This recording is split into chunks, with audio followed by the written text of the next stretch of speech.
Hello, everyone, and welcome to another edition of Mormon Stories Podcast. I'm your host for today, John DeLynn. It's April 1st, 2025, but we're not fooling. We're not fooling today. We are here to talk about a recent kerfuffle, I'll call it, that erupted on the Mormon and the exMormon internet, where a church educator, Jared Halverson, posted a short video hoping to encourage Mormon women to not give up the faith and to stay strong, noting that he had discovered recently a trend towards Mormon women disaffiliating from Mormonism at a higher rate than men. And the Mormon internet, again, blew up as a result of the video he posted and the comments. We're going to be covering all of it today. We're going to be covering Jared Halverson's original video, the response to it. We're going to be covering the fact that he apologized, and then we're going to even be responding to his apology. And then also we're going to have Jana Reese later on in the show to share some data with us that she has been digging into about why Mormon women are losing faith and or leaving Mormonism. And if we have time at the end, we're even going to talk about recent changes in the Mormon church where the garments for Mormon women have been, by many accounts, improved. So we've got so much to cover today. And two of the three faces that we have in studio are going to be very familiar to you. So let me just go ahead and introduce the amazing panelists we have today. We have back in studio, Amy McPhee-Allebest from Breaking Down Patriarchy. Hey, Amy. Hey, great to be here. Welcome back. Thanks. And we also have Katie Ludlow-Rich joining us in studio as well. Great to be here. Thanks for having us. And before I introduce Abby, Amy, remind us just a little bit about yourself. About me? Yeah. Yes, I'm Amy McPhee-Allebest. If you've seen me before on here, it may be because of Dear Mormon Man, which is an essay I wrote in 2016. And then I have a podcast and YouTube channel called Breaking Down Patriarchy, and also on social media as well. So I study patriarchy. I'm a feminist historian and writer. It's really great to be back here. Super excited to talk today. So great to have you. And Katie, remind us about your good work these days. Yeah, so I am a writer and independent scholar, and my co-writer, Heather Sundell, and I were on in December to talk about our book, 50 Years of Exponent 2, and I'm also a blogger at Exponent 2. And you also do some Instagram stuff, right? Yeah, talking about Mormon feminism and Exponent and fun things and like all the that. good things. And a brand new face to the Mormon Stories audience, but not a new face to me, is Abby Maxwell Hansen.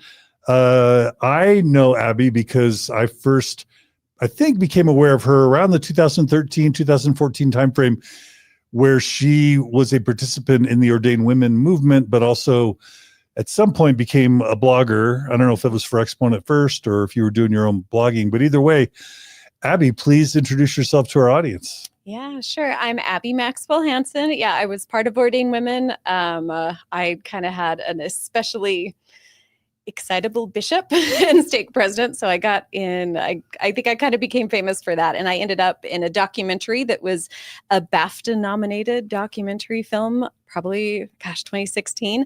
And then I have been blogging with Exponent 2 since about 2019. I've been really involved there. So I've just kind of been on the Mormon feminist scene for well over a decade now. Yeah, about 2013 is kind of when I went from being just a regular Mormon mom, lifelong, very devoted member, to being a devoted Mormon feminist and kind of entering this progressive Mormon world. So that's me. And you blog. Where can people find your blog? So it's Exponent 2. I've always blogged for Exponent 2. Katie and I are both here from the Exponent 2 organization. It has the magazine, it has a retreat, and it has a blog. I run a lot of our Instagram page. We just started that up this last year, really having like an active blog Instagram page. And that's where we have all these discussions about garments and Jared Halverson and all these kind of things. So yeah, we are a fantastic organization to be part of. So proud to be part of it. Excellent.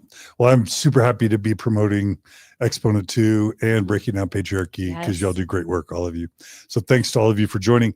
Also, thanks to we're live streaming right now. So tons of thanks to our live audience. We're going to do our best to incorporate comments and questions from our live audience.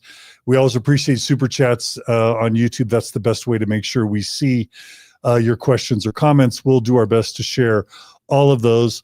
We're grateful for our donors who make Mormon Stories podcast possible. Thank you if you're a donor. If you're not, you can go to mormonstories.org, click on the donate button and become a monthly donor. That's how we afford this stuff. All right, without any further ado, let's jump in.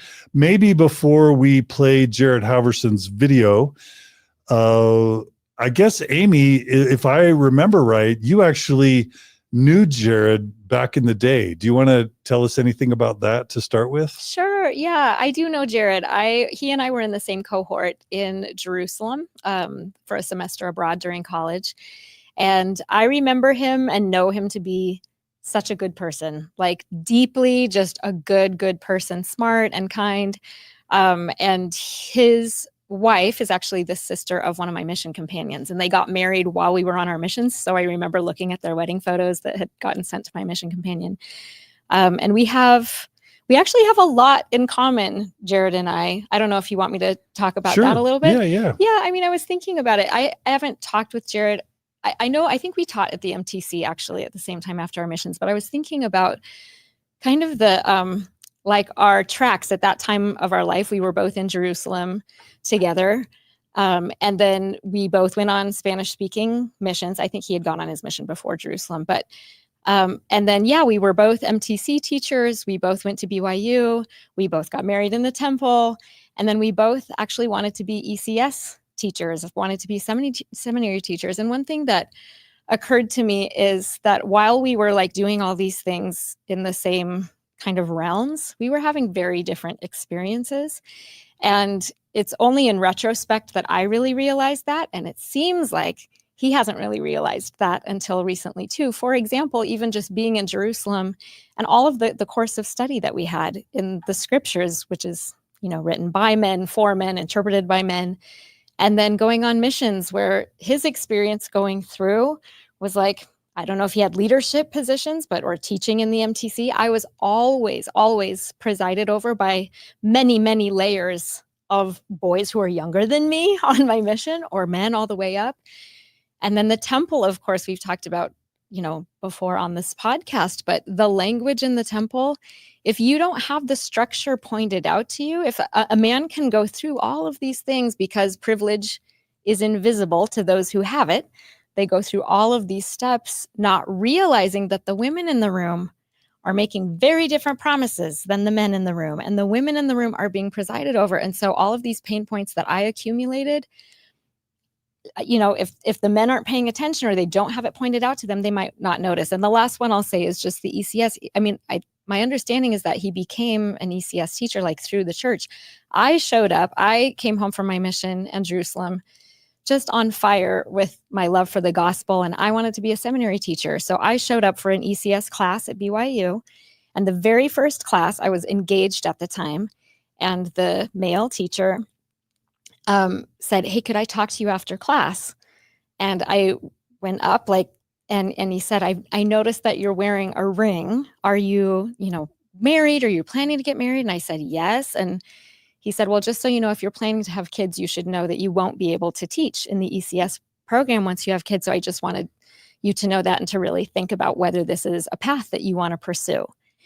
And I know how I felt in my body when that happened, but I had no way of kind of analyzing why that felt so horrible to me. Well, I dropped the class and didn't go into the course of study and the career that I would have wanted to do. And meanwhile, Jared did. And I doubt he ever knew that maybe there was a woman in the class who had a very, very different experience than he had. So I just want to point that out at the beginning. Wonderful man, deeply good for as far as I know and I can tell. But this is an example of just like maybe a little bit of blindness because it hasn't been pointed out, maybe to him individually, of the structural differences that women encounter. Yeah. Can I say something? One, Amy, I had no idea. I had a very similar experience. I thought I wanted to be a seminary teacher. You And then I did. found out once you're pregnant, they'll kick you out. Yep. They will fire you. You can come back and work as the secretary at the building, but you cannot be a teacher because they don't want someone in front being a bad example of a working mom. But they'll still hire you, but for less pay as a secretary, not as a teacher. So that's crazy. Also, I'll say another thing. Right before we started, Amy might have to leave before the end. And so as one of Amy's biggest fans, I said, Amy, please talk more than Katie and I at the beginning, because Katie and I don't have a hard end date. So if Amy talks more, it's because we said, we're your biggest fans. Please talk. We'll talk after you leave. So just wanted to add that. Talk all you want. You're really Amy. sweet. Thank you. Thanks. And Amy, when it's CES, Church Education System, right? That Yeah. you were talking about? You're saying ECS. Yeah. I did? Oh, yeah. Yes. It's- You know what? it's- Oh, no, it's you totally know fine. what? That's my PhD program. Oh, Sorry, it's muscle memory. It's force of habit. No, that's good. CES, sorry. okay. My PhD program Yeah. that I'm in right now is the ECS department. So I thought maybe people said education. No, it's CES. I'm Oh, so no. glad. I just not trying to correct you. Just want to make No. sure we're on the same page. Yes, I'm And glad you said that. Is it possible that as a result of ordained women and other sort of progressive movements in Mormonism, that maybe CES women instructors in 2025 are treated differently than maybe 5 or 10 years ago? Yes. In fact, April Young Bennett, were you going to say the same thing as me? One of our Exponent bloggers, April Young Bennett, wrote a blog post that went super viral, like had like tens and tens and tens of thousands of views, about how women get fired when they're pregnant. And guess what? Within a couple of years, that changed. Okay. Once everybody knew about it, Exponent 2 does a lot of stuff like that. And you were going to say something, Katie, sorry. I mean, very similar. Just I think it was around 2014 or 15 where that particular rule changed. And I also had that similar experience of being a 16-year-old at EFY and talking to one of these men and being like, I want to do this. I want to teach like this. And he's like, yeah, well, if you want to be a mom, then you are going to get fired. And while that changed with CES, I think there are a lot of temples that still have that rule where if you are a woman with a child under age 18 in the home, you cannot be an ordinance worker while your husband can. And that's still totally the true. case. So while some areas are seeing change, other areas are not. But you can work in the mini daycare space in the temple for children waiting to go be sealed to their parents while their parents are sealed to each other. So you can, as a mom, watch children in the temple, but you can't be an ordinance worker. So you can do invisible labor and support other people. That's crazy. That's a wild idea. I have a feeling that might come up in That sounds very a couple familiar. times today. Yep. Absolutely. All right. Well, if it's okay, I'll just introduce Jared Halverson to our audience. Here's a photo of his BYU page. It says he's an associate professor of ancient scripture at Brigham Young University. And then I'll try and read his bio. Jared Halverson is an associate professor of ancient scripture, coming to BYU after 24 years of serving in the church education system. Raised in Texas and Southern California, he came to BYU originally as a presidential scholar and a wide receiver on the football team. I didn't know that. Leaving to serve a mission in Puerto Rico and returning to teach at the MTC, as you mentioned, Amy. He earned a BA in history and an MA in religious education from BYU and an MA and PhD in American religious history from Vanderbilt University. That's a good school. Focusing on secularization, faith loss, and anti-religious rhetoric. He is frequently involved with interfaith dialogue, has been a featured speaker in both devotional and academic settings from coast to coast, and hosts a popular YouTube channel and podcast called Unshaken. He also works one-on-one with people around the world experiencing faith crises. Okay. And he is kind of the church's go-to guy these days, or one of the go-to guys for faith crisis stuff. He's spoken at Restore. He's spoken on Faith Matters. And interestingly, I was watching some sort of super conservative Mormons reacting to Jared's apology, and they kind of mocked the idea that Unshaken was shaken, because his podcast is called Unshaken, and yet obviously these events kind of shook him a little bit. But Okay, so now that we've given a little bit of background on Jared, should we go ahead and play the clip? Just play the full clip? And it's probably worth mentioning this clip, Katie, you could probably speak to this. This clip that was shared on Instagram and probably TikTok is not a full clip. It's actually an excerpt from a larger episode. Do you want to give some context to that? Yeah, there's a podcast episode where he is speaking to this come follow me lesson, right? And so it's chapters 24 through 26 of the Doctrine and Covenants. And he talks about those other chapters as well. And this clip is pulled from the section when he's talking about D&C 25. But there's so much more context and there's a lot more from this broader episode that we can dig into than even what he just says in that clip.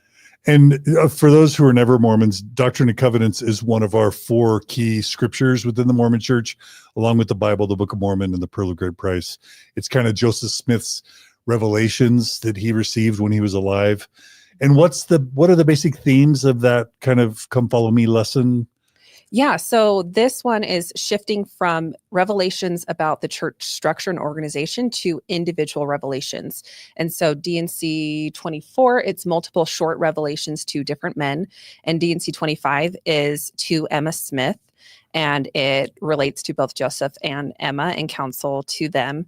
And that is kind of the context, is that he's talking about these individual revelations through Joseph Smith to people from God. All right. Well, let's go ahead and play the full clip, and then we'll have y'all respond to it. Is that all right? Okay, here we go. I work in the field of secularization. Work in the field, that's not the right way to put it. I'll say it this way.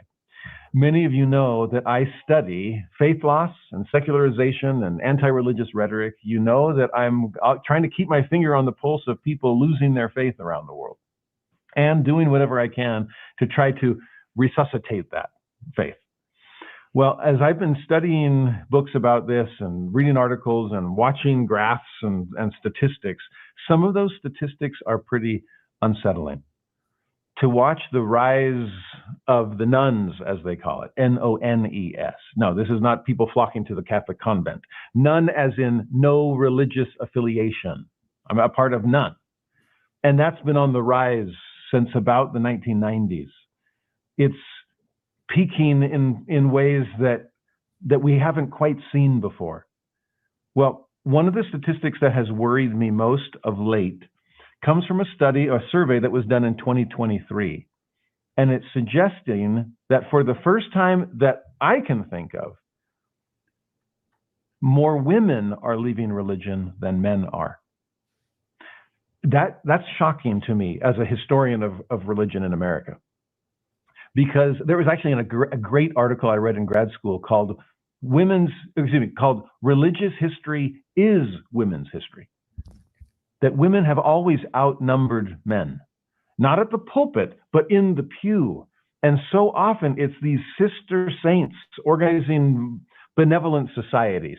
Ours is called the Relief Society, doing incredible things. So much heavy lifting in the kingdom of God is done by God's daughters. And it's always been that way. Now, this is a revelation, section 25, for one of God's daughters, an elect lady, Emma Smith. And so I want to talk more about women here, though the verses we're going to see for a second apply across the board. But I'm concerned by the fact that women are leaving religion at faster rates than men right now. Again, according to this 2023 survey, throw out a few numbers for you. They were interviewing people who had left religion, and they were checking gender, and they were checking age, okay? And then comparing some of those statistics. Here's some numbers to wrestle with.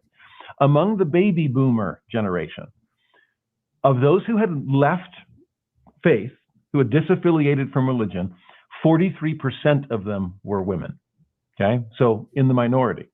Now, bump ahead a generation, and let's talk about Gen X. That's my people. In the Gen X generation, 45% of those that left religion were women, which meant 55 were men, okay, 55%. Go forward an age group, and among millennials, how many men versus how many women leave the church, or leave churches, leave religion? Out of 100, 47 of them would be women, and 53 would be men. But then we look at Gen Z. Those are the students sitting in front of me in class. Those are perhaps your teenage or young adult children.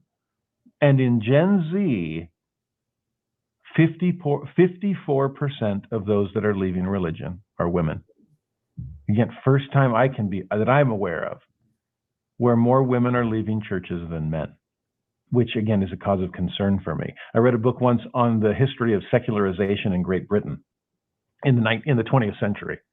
And one of the author's main points was religion seemed to collapse in Great Britain when women stopped coming to church. Men were a mixed bag, sometimes strong, sometimes weak, sometimes coming, sometimes leaving. But women seemed to hold steady, and they held the church up until they stopped doing that. And there wasn't much left to keep it afloat. Sister saints, be aware of just how important you are in the kingdom of God. Each of you daughters of God, each of you elect ladies. And then prepare yourself for this caution in section 25, verse 10. Yes, it applies to men just as much, but I want you sisters to hear it with feminine ears. 25:10, to Emma Smith, verily I say unto thee that thou shalt lay aside the things of this world and seek for the things of a better world. In some ways, I'm asking you to sacrifice. Lay aside the things of this world. But in another way, I'm not asking for a sacrifice at all. It's not a sacrifice when you get more than you give. That's called an investment. And so invest in a better world by saving your stock and not putting it into this world. Those are all declining returns. You want an amazing return on investment? Then lay up treasures in heaven where moth and rust doth not corrupt. All right. Well, there's so much to unpack, but maybe let me give each of you a chance to give whatever reactions you want. Is that okay? Maybe. Yeah, I'd be Katie? curious about each of you, how you kind of experience that in your bodies and kind of what your gut reaction is. Yeah. Do you want to go first, Amy, or do you want me to? You can go ahead. Okay. I'll go first. I am a lifelong Utah Mormon woman. Like I think I'm the only one here, right? Who was born in Utah 100 from the womb. I was just patriarchy was the only thing I ever knew. And I have lived in Utah for 43 years, other than just a few months. I have lived here in either Davis County or Utah County in very highly Mormon populated places. And I have noticed people all across the internet like lose their minds over Jared Halverson. Like, I can't believe he would say something so absurd. And I guess my response is actually like, yeah, that just kind of sounds like a Mormon guy. Like, why is everyone freaking out about this? Because I've heard men say these kind of things.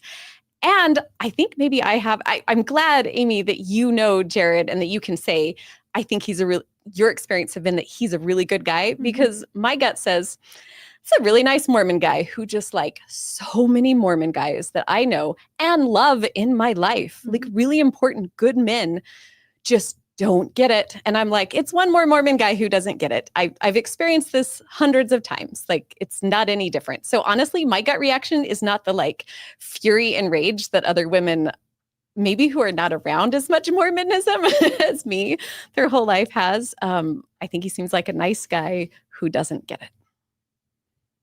So that's me. Yeah, totally. I had both. I have a lot of in my body, just like so much tightness in my chest and like kind of shaky. But also, yeah, my husband listened to it after me and he was enraged. And I was like, oh, that just seems so normal. So to your point, like I kind of had the both of like, no, I hate how that feels. You feel very talked down to and patronized. And I have critiques for a lot of the content, which we'll talk about, which we all do.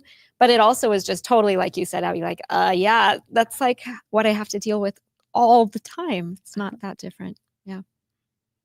Yeah. And I think that's kind of similar where it does sound so par for the course, but it's the patronizing, the listen with your feminine ears, and that because I am a man in the church, can counsel all women in the church and all women who may be leaving religion without needing to reflect what is going on the institutional level Yep. to cause this without having to reflect, what about those stories that people are sharing with me that mean that they are actually making real choices for their lives? I'm just going to give counsel to all of you. Mm-hmm.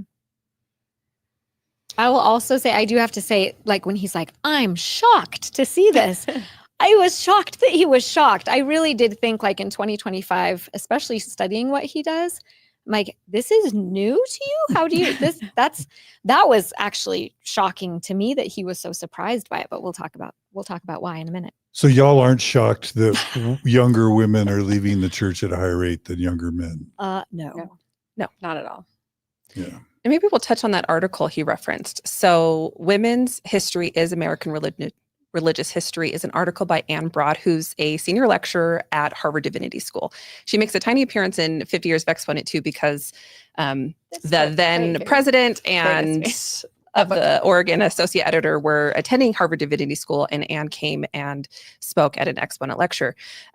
But her article talks about, yes, women outnumber men in the pews. And that has, to the point at the time that she wrote it, had always been the case in America, and not at the pulpit where that was men. But if you want to look and understand women's history and religious history, she gives a reframe. And what you have to do is look at the presence of women in the churches, the power of men, and women's role in dissent and in shaping these organizations. And in this episode, in this clip, it seems that Jared kind of stopped short, that he understands that, yes, women have always outnumbered men, but that if you want to understand the dynamic and what makes those dynamics happen, you have to look not just at that women are there, you have to look at the relationship to power and their role in dissent and how that shapes or pushes women out. Mm-hmm. Yeah. And I just want to thank you all for coming, because I think we always need to remember that this isn't fun to talk about. This is work, and it's pain, and it's energy, probably a lot more for y'all than for people like me. So thank you. That's nice of you to say. And also that kind of reminds me of another thing I felt was a little bit of frustration too, because I'm like, did you not read like the article that I wrote in 2016, Dear Mormon Man, Tell Me What You Would Do? I'm like, you're exactly my target audience. Like it's literally the title of the essay is addressed to you, Jared Halverson.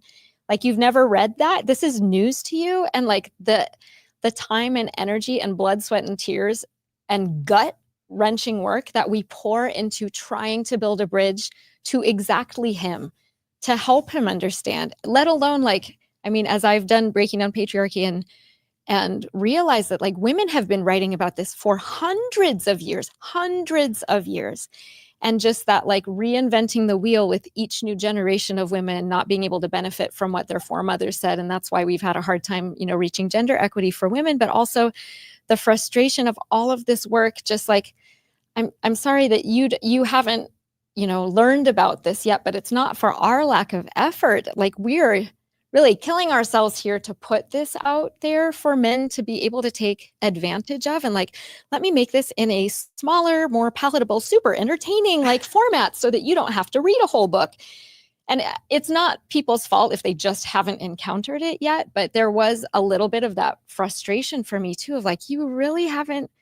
Okay, well, and we'll get to this later, but he's showing up now, it seems like, with like real sincere intent. And we don't even need to direct this toward him as a person, but for men in general, there are so many resources out there for you to be able to understand why women are having the experiences they are. So, and part of this problem, and you can talk about like the definitions of patriarchy, right? But when you are looking at statistics here of huge generational shifts and are not looking at the structure and the institutional challenges that are leading to these results, not looking at how women's voices and dissent are being received by the institution or ignored, and then are making the problem an individual problem. Yep. That you as an individual are not sacrificing enough, that you are too worldly as an individual. And if you were to be less worldly and sacrifice more, then the church can continue to benefit from your labor without us having to look at how the institution is harming enough people that we're seeing a generational shift. Mhm.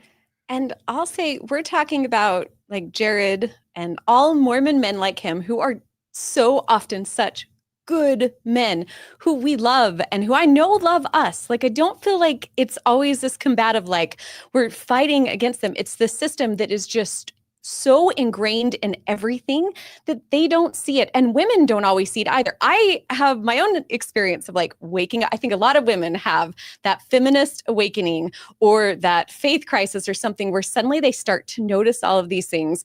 One thing I did for years and years, I started paying attention because once you start seeing it, you can't unsee it.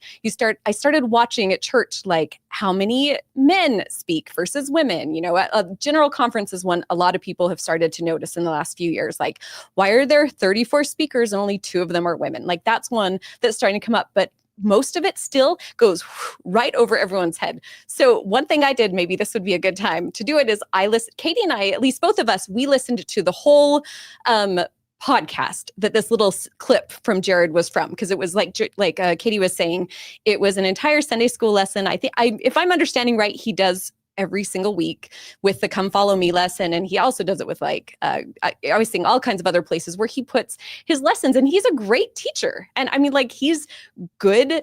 He doesn't say nearly as much as me. I'm impressed. And so anyways, there's lots of great things about him.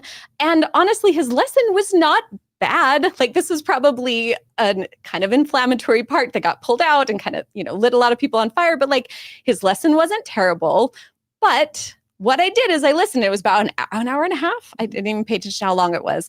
I went through and I wrote down every single time he talked about a man and every single time he talked about a woman. Now, this is the lesson on Emma Smith. The title is An Elect Lady. And it's like the girl power, supposedly Sunday school lesson in the year where we cover women. And Jared said things like, isn't it amazing that Emma gets an entire section to herself just for her? Like, what a blessing.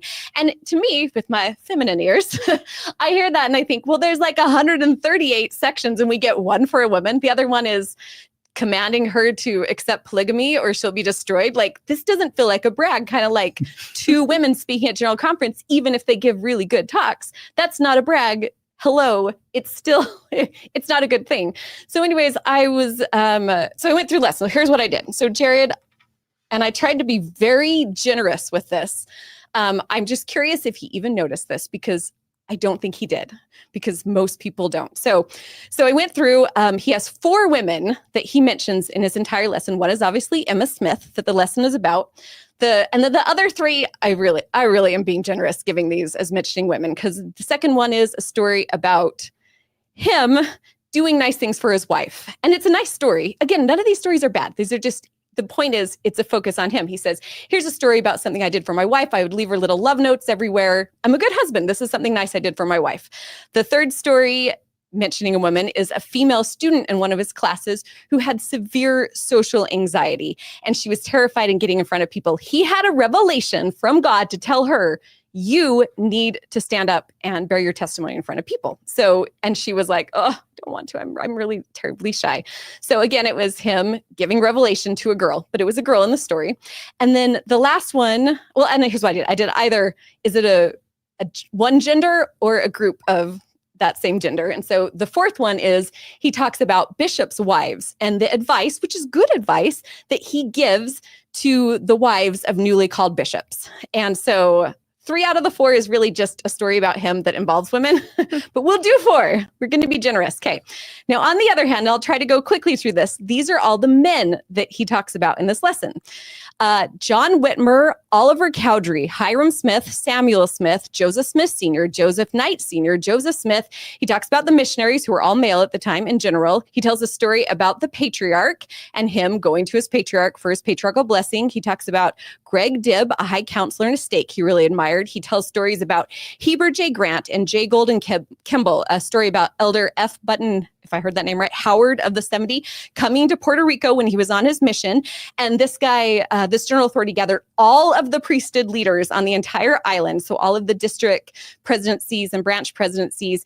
And he, as an elder, got invited to this priesthood meeting. And to quote Jared, he says, "It was amazing." And quick side note, I'm assuming that the sister missionaries were not invited to this priesthood meeting because, as my experience with ordained women goes, men are not very excited to invite women into their priesthood meetings. But I would wager a huge amount of money that if there was a general authority visiting from Utah and all the men on the island came together, I bet you anything the Relief Society was in charge of the luncheon for the men, especially at that time.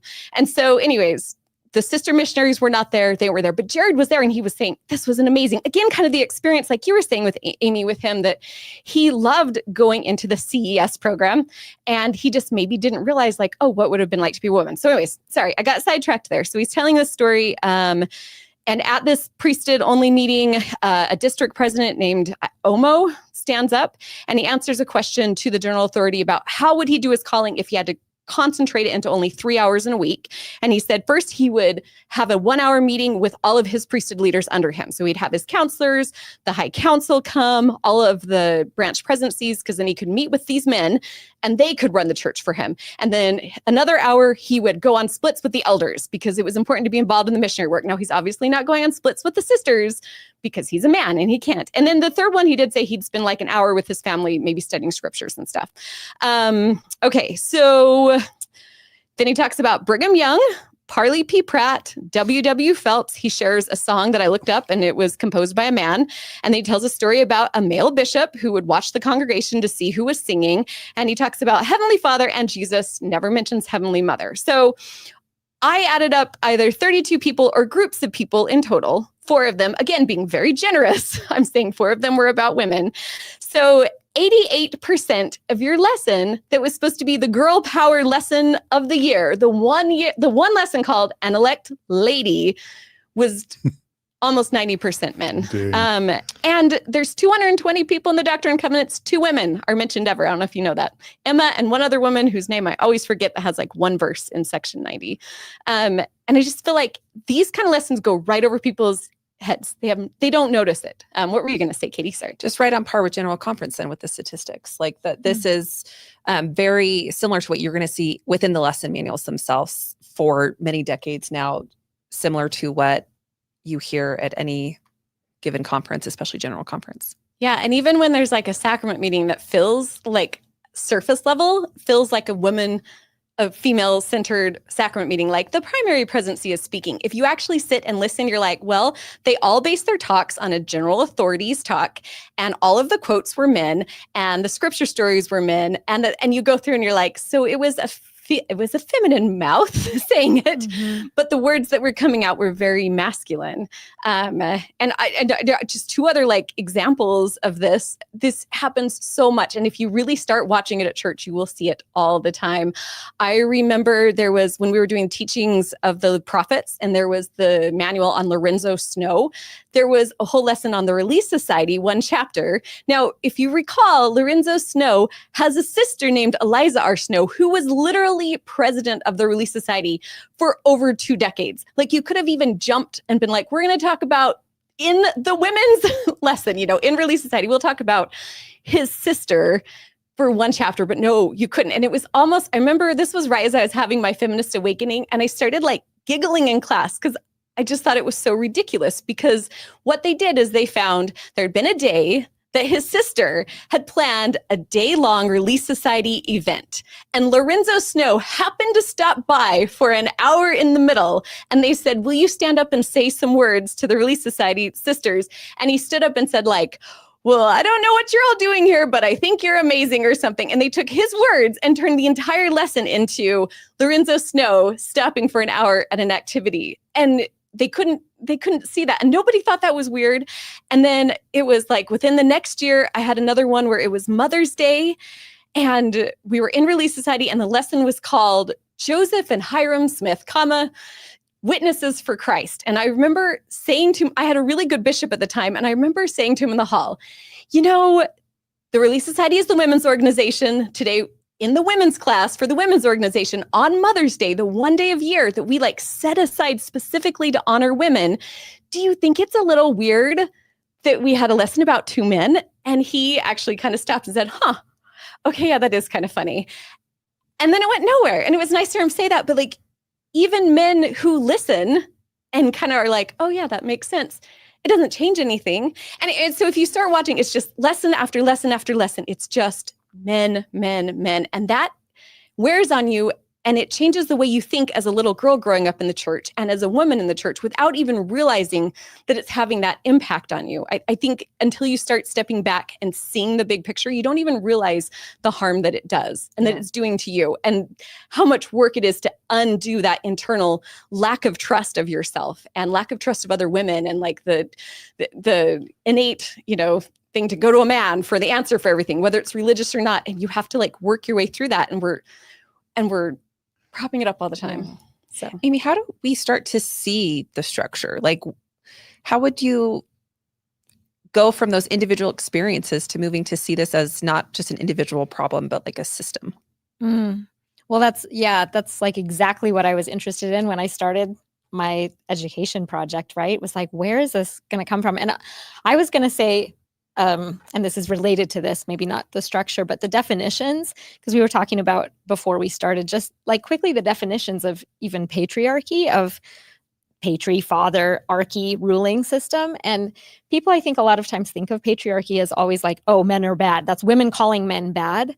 And it's definitely not. You have like, we're talking about benevolent patriarchy versus virulent patriarchy. And the definition would be like a virulent patriarchy, like you think of the Taliban or something, is where men say women are evil or gross or untrustworthy. Just women are bad, and so men need to be in charge. Benevolent patriarchy is men saying women are angelic and maybe even more moral. They're morally superior to men. And thus men need to be in charge, right?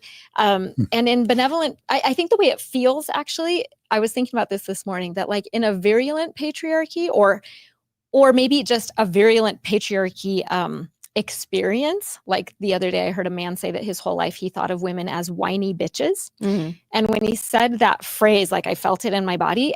When a man speaks in that way, or when a structure functions in that way, it feels like a punch in the face, and it leaves a mark, it leaves a bruise. Everybody can look at it and say, that man is abusive, that guy's a jerk, and you can see how it affected the woman, and you can see that the problem is that man.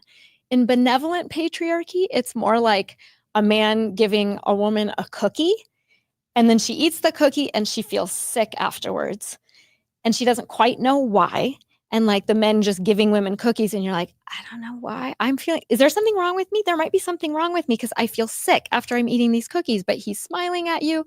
And the thing is, the cookies have poison in them. But the problem is, and they're both bad, right? Like virulent patriarchy, benevolent patriarchy, they're both bad. The one challenging part of benevolent patriarchy is that it's very hard to identify what's going on, because if the man is smiling at you and he's giving you something that looks nice, a compliment, or yes, like pedestalizing, is that the word? Yes, exactly. Then you think the problem is you don't know what's in that cookie. And the other thing is, it's hard to talk to men about it because the men also feel benevolent. They feel like, well, I'm doing this nice thing for you. And I think so it's very hard to criticize the gift. And here's the thing too, is they're often just giving women the cookies that they were given by the generation who taught them, here's how to be a nice man. Here's how to be a good man. Give women cookies. That's what you're supposed to do. And so when the woman is like, I think it's the cookies that are making me sick, then it's a struggle for him to be like, wait, but I'm nice. And he is. And there's also no mark. And so he can say like, I didn't hit you. Like, I'm doing all these nice things for you. So it's very, very tricky. So how do we see the structure of it? Like, how do you see, like, what's in this cookie? Like, what's in the cookie? There's poison in there. And that's what Abby was just unpacking. Like, look at the data, look at the number of men. Let's think about how psychologically, emotionally, socially, this conditions us to doubt ourselves, to think less of ourselves as women, how it stunts men. I mean, there are all these ingredients. And Yeah, that's what I study, is looking around the world, and not just within Mormonism, but in other religions and in all kinds of, government systems.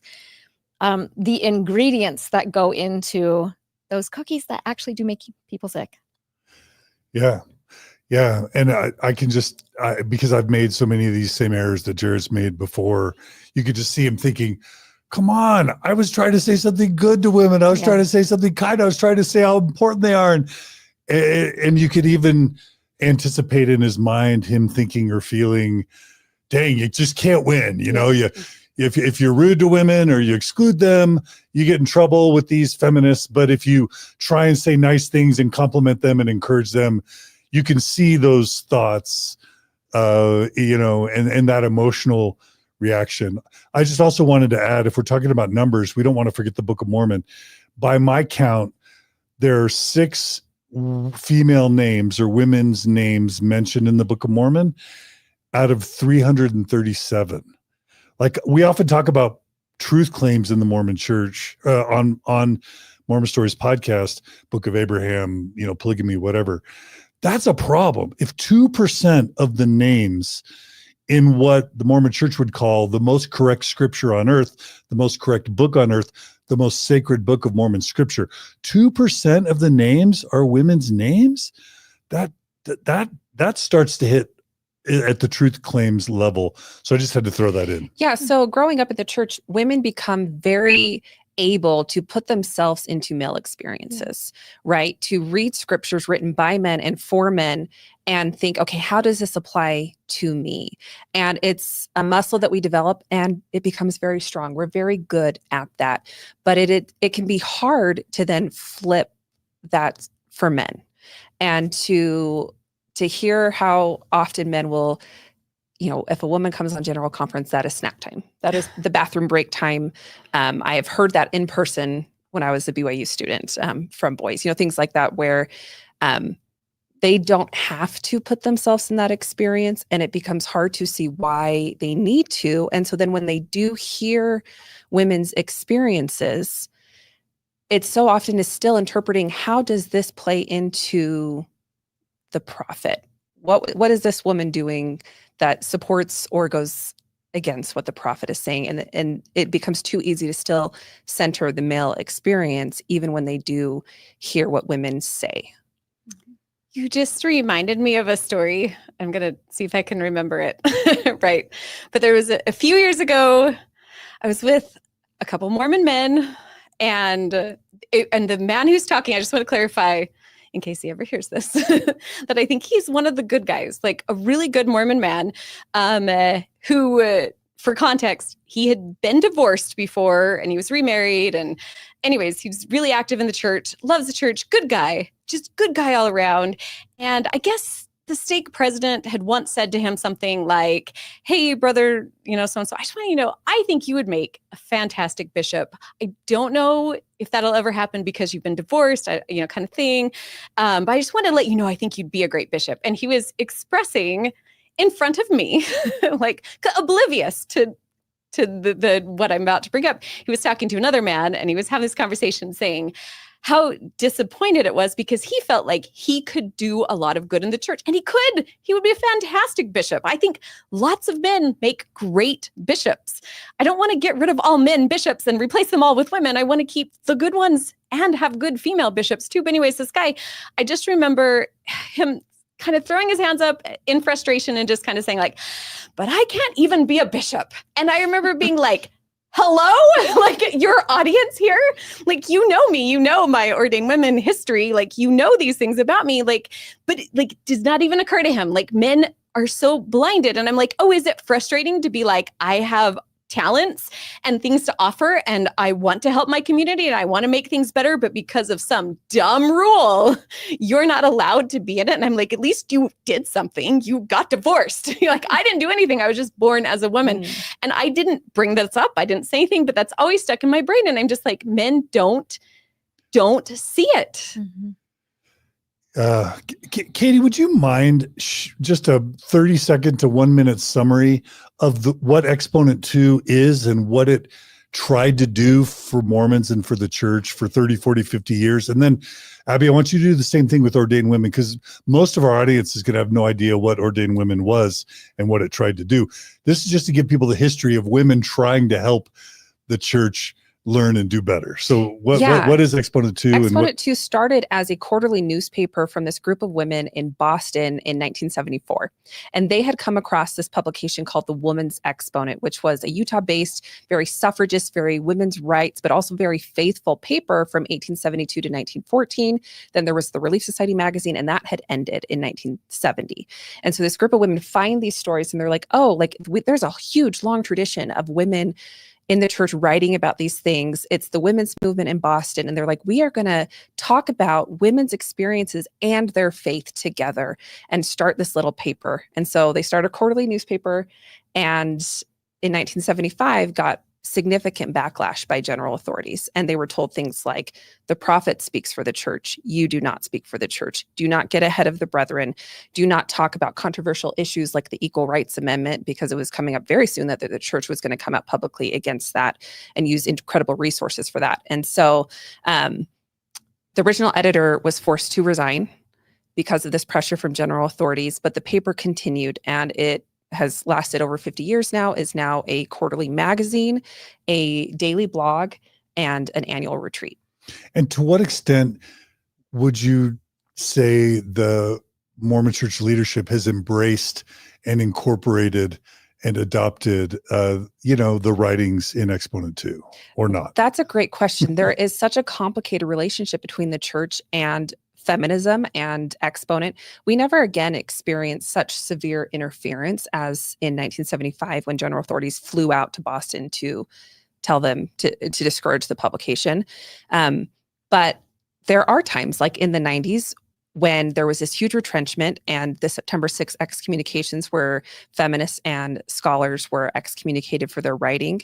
The Exponent staff wasn't excommunicated, but there were still consequences where, like Laurel Thatcher Ulrich, a Pulitzer Prize winning historian who's one of the founding mothers, because of what she wrote in Exponent 2 about reading in The Friend, which is the children's magazine from the church, about a history of the church that didn't include women. And she was like, I could make some suggestions here about how to actually incorporate women, and it would be real history, not a made up history, but how to talk about women's influence in the church. And a guy with the yellow highlighter, cuts that out, hands it to general authorities, and without ever talking to her, she gets banned from speaking at BYU. So there's a long, complicated relationship. And has it ever been embraced? Have I ever seen a change in the structure where women speaking about their experiences and about challenges in the church is really embraced by the brethren and honored, and that this role of dissent is brought in as a valuable part of the church and the growth of the church? No, I have not seen that. Yeah. Has a Mormon church leader ever publicly said, hey, Mormons, Mormon women, Mormon men, y'all need to check out Exponent 2. It's a great resource. No, certainly haven't heard that, but I also haven't heard invitations to talk publicly about your experiences and your challenge, because we actually want to hear that. Yeah. And be part of partnership to make change. Yeah. Haven't seen that either. Okay. And then, Abby, really quickly, can you just remind people about what Ordained Women tried to do and how that was received? Sure. I'll try to do it quick. In 2013, a movement of Mormon feminists called itself Ordained Women, including came and said, basically, it was the kindest, sweetest, gentlest, most faithful testimony promoting group of women possible in the sweetest, kindest, most gentlest, politest way possible, asking, please, to our prophet, could you pray about the possibility of women receiving equality in the church, which would mean women being ordained to the priesthood. Black men didn't used to be ordained to the priesthood. Things can change. We belong to a church of continuing revelation that has a prophet that's supposed to be able to receive revelation.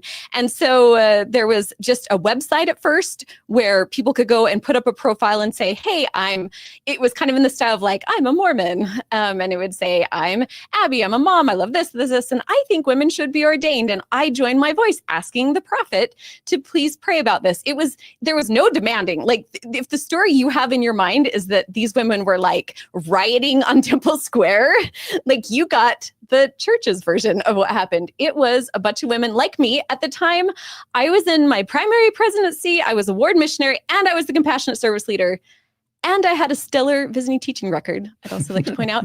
And that was me. And I was a woman who was reaching kind of a breaking point where I was like, this is not working for me. Things are falling apart. And Ordain women came onto the scene because they went to our general conference, our twice annually, what's that called? Biannually, twice a year, we have general conference.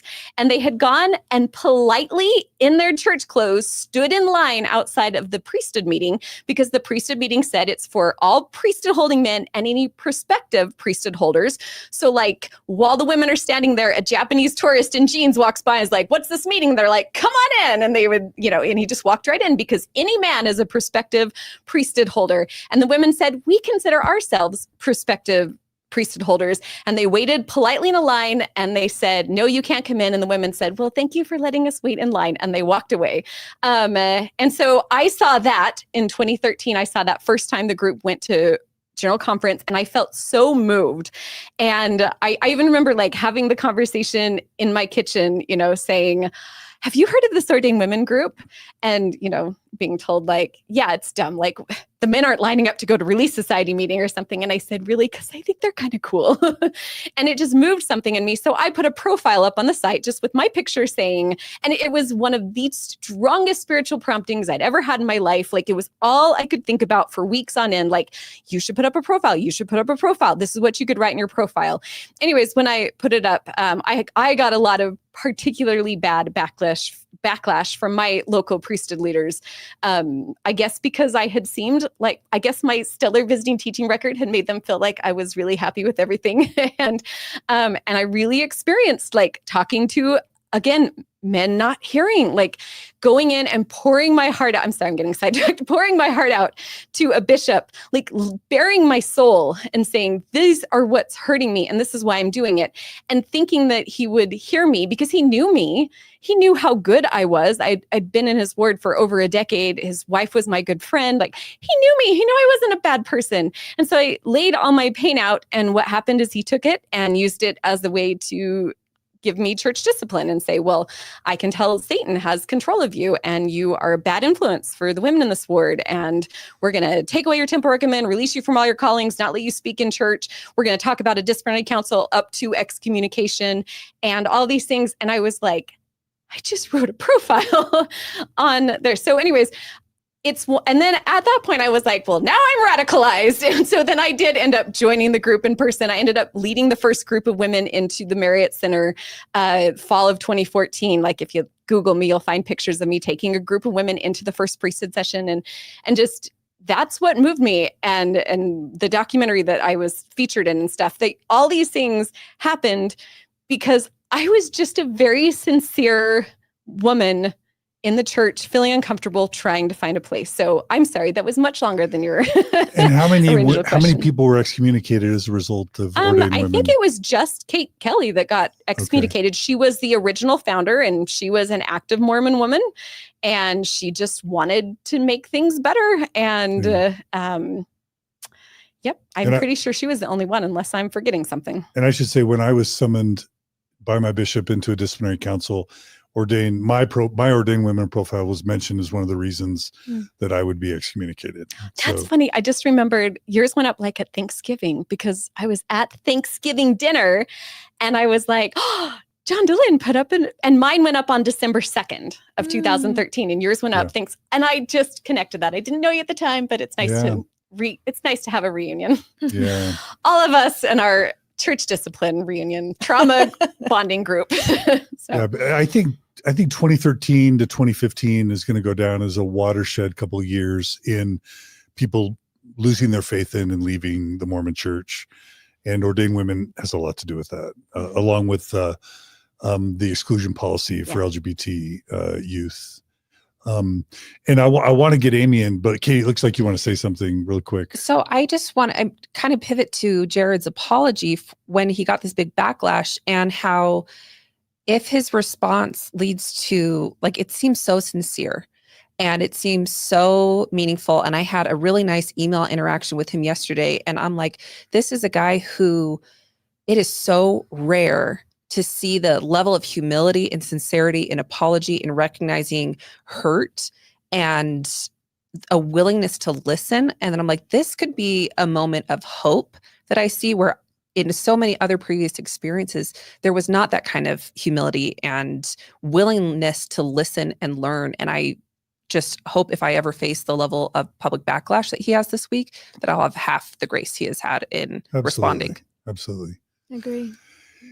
Amy, I was just going to quickly ask you to share just really briefly your attempt, because you came out with that essay, Dear Mormon Men, what would you have me? What would you do? What would you do? And then you also came out with the Breaking Up Patriarchy YouTube channel. Do you want to just briefly talk about your attempts as well? Because the context here for me is how much Jared calls himself a historian, not to pile on him because he's just one of many. How much of Exponent 2 as a historian has Jared read? How much did Jared know about ordained women and the history there? And then Amy, I also think mentioning what you've tried to do to help educate the Mormon Church of Men also plays in here. Yeah, thanks. And that was kind of on my mind too, as I was thinking again about his video where he's like, whoa, women are leaving. Like, why? And he answers a lot of his own questions in the video, right? He says, like, it's just crazy. Like, they do all of this invisible labor. They show up, they show up, they show up. Sometimes men do, sometimes men don't. And women do until they don't. And that happened in Great Britain. And I think that's what he's seeing is we're reaching a tipping point in our church and in religion in general.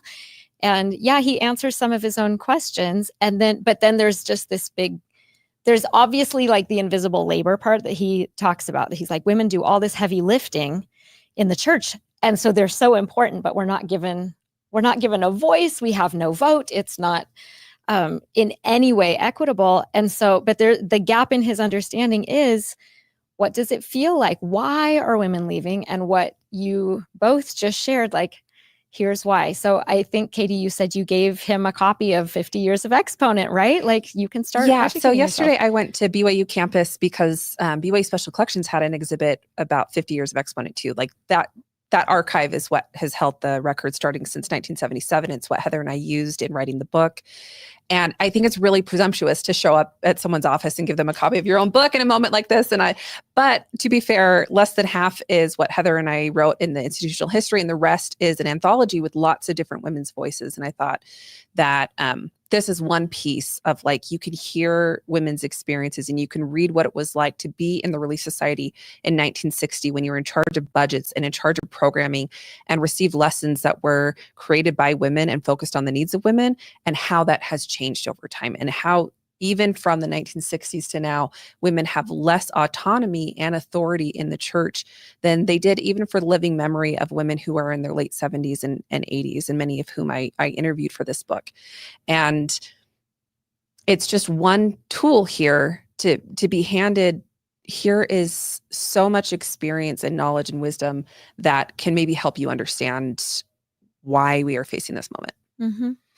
It's just such a silo because on the one hand, he holds himself out as one of the experts in the church for why people are leaving the church.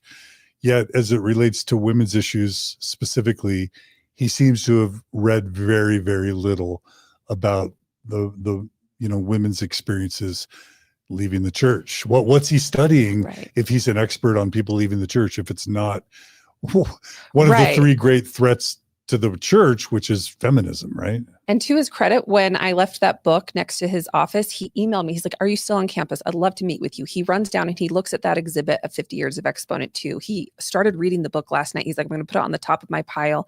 And I really appreciate that he's in this moment and is like, okay, I have missed something, but I want to show up here. And I'm very interested to see how that goes. So it turns out we're starting a Jared Halverson fan club.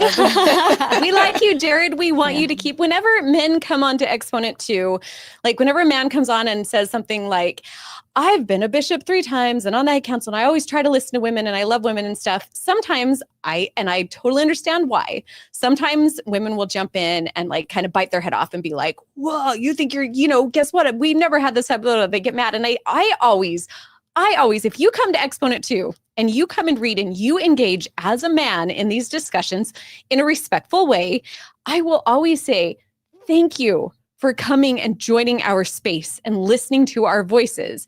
Now, you might have some blind spots and we would love to help you. And I think you were probably a wonderful bishop. Like, thank you for having been a bishop who listened to women. There's still a structural problem, all the things that Amy is such an expert on, but thank you for doing the best you could in the system. Now, will you listen to us and engage? And I think when men are coming respectfully to our spaces and listening, we should not kick them out. We should embrace them. We need our male allies because we are not in positions of power in this system.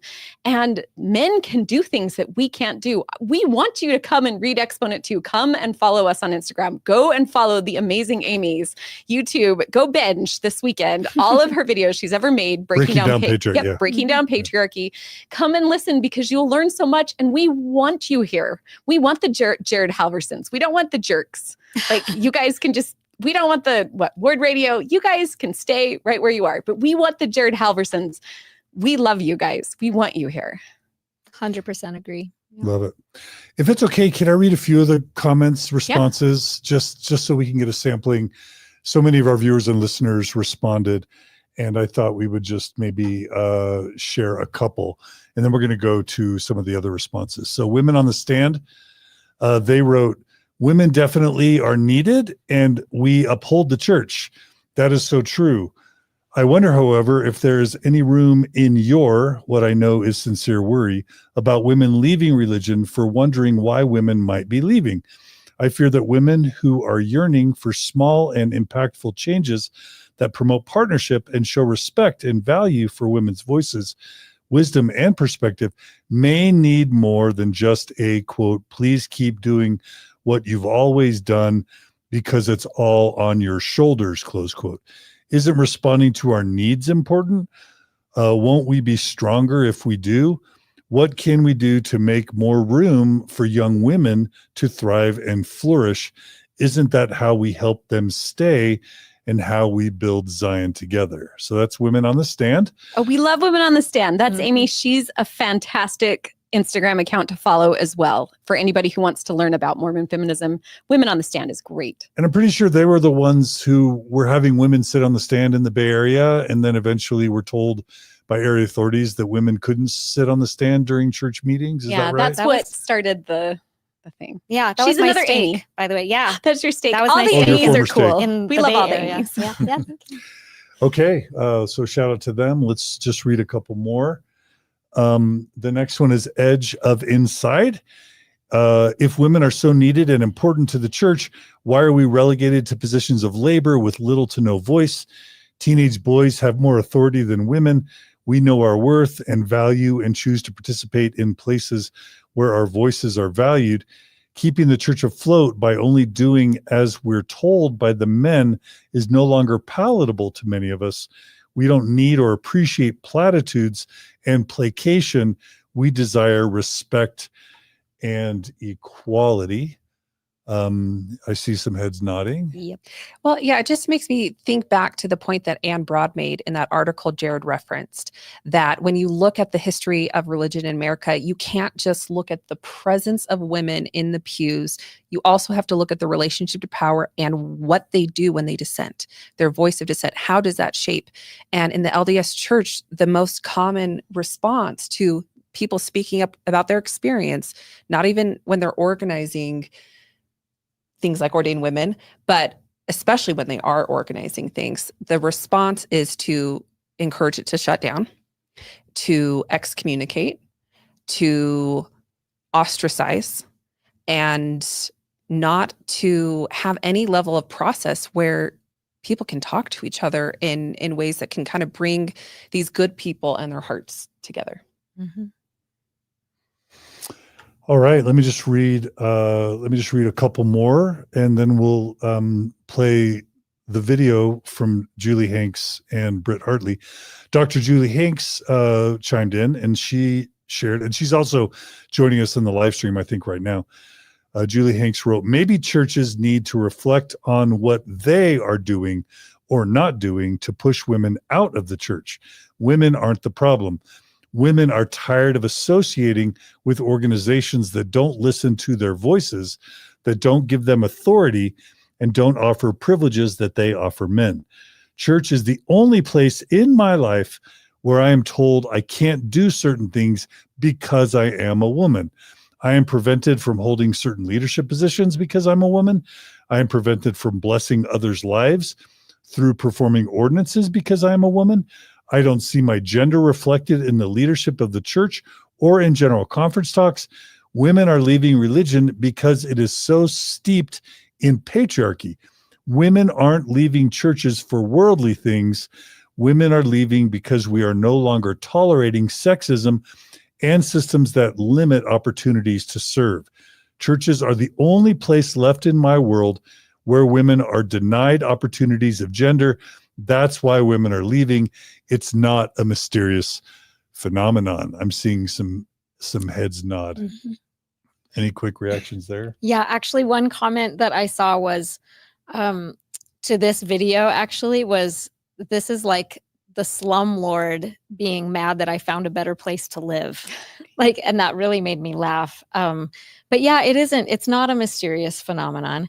It also reminds me of a quick analogy. I have a sister who works in a very super, super important and underpaid profession. And she recently got in the mail like a little thank you note and a Jamba Juice, like $5 gift certificate. She's a nurse. So she does like life-saving work, is not paid enough.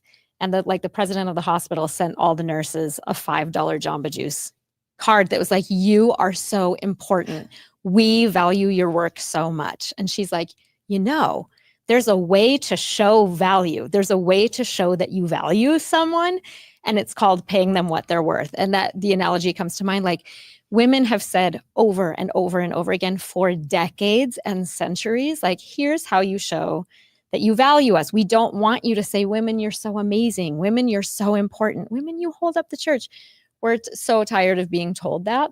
We've already told you how you can value us, and that is by listening to what we're actually saying. And there's plenty of material out there.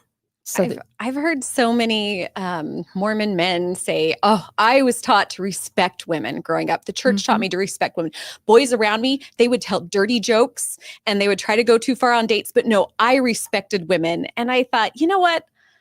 I don't actually care if you tell a dirty joke around me. I don't really want you to, but it's not the end of the world. Do you know how you could respect me? Would be to treat me as an equal, rather than being like, hey, I need to preside over you. I need to come sit in on your meetings. I need to be the keynote speaker in your female meetings.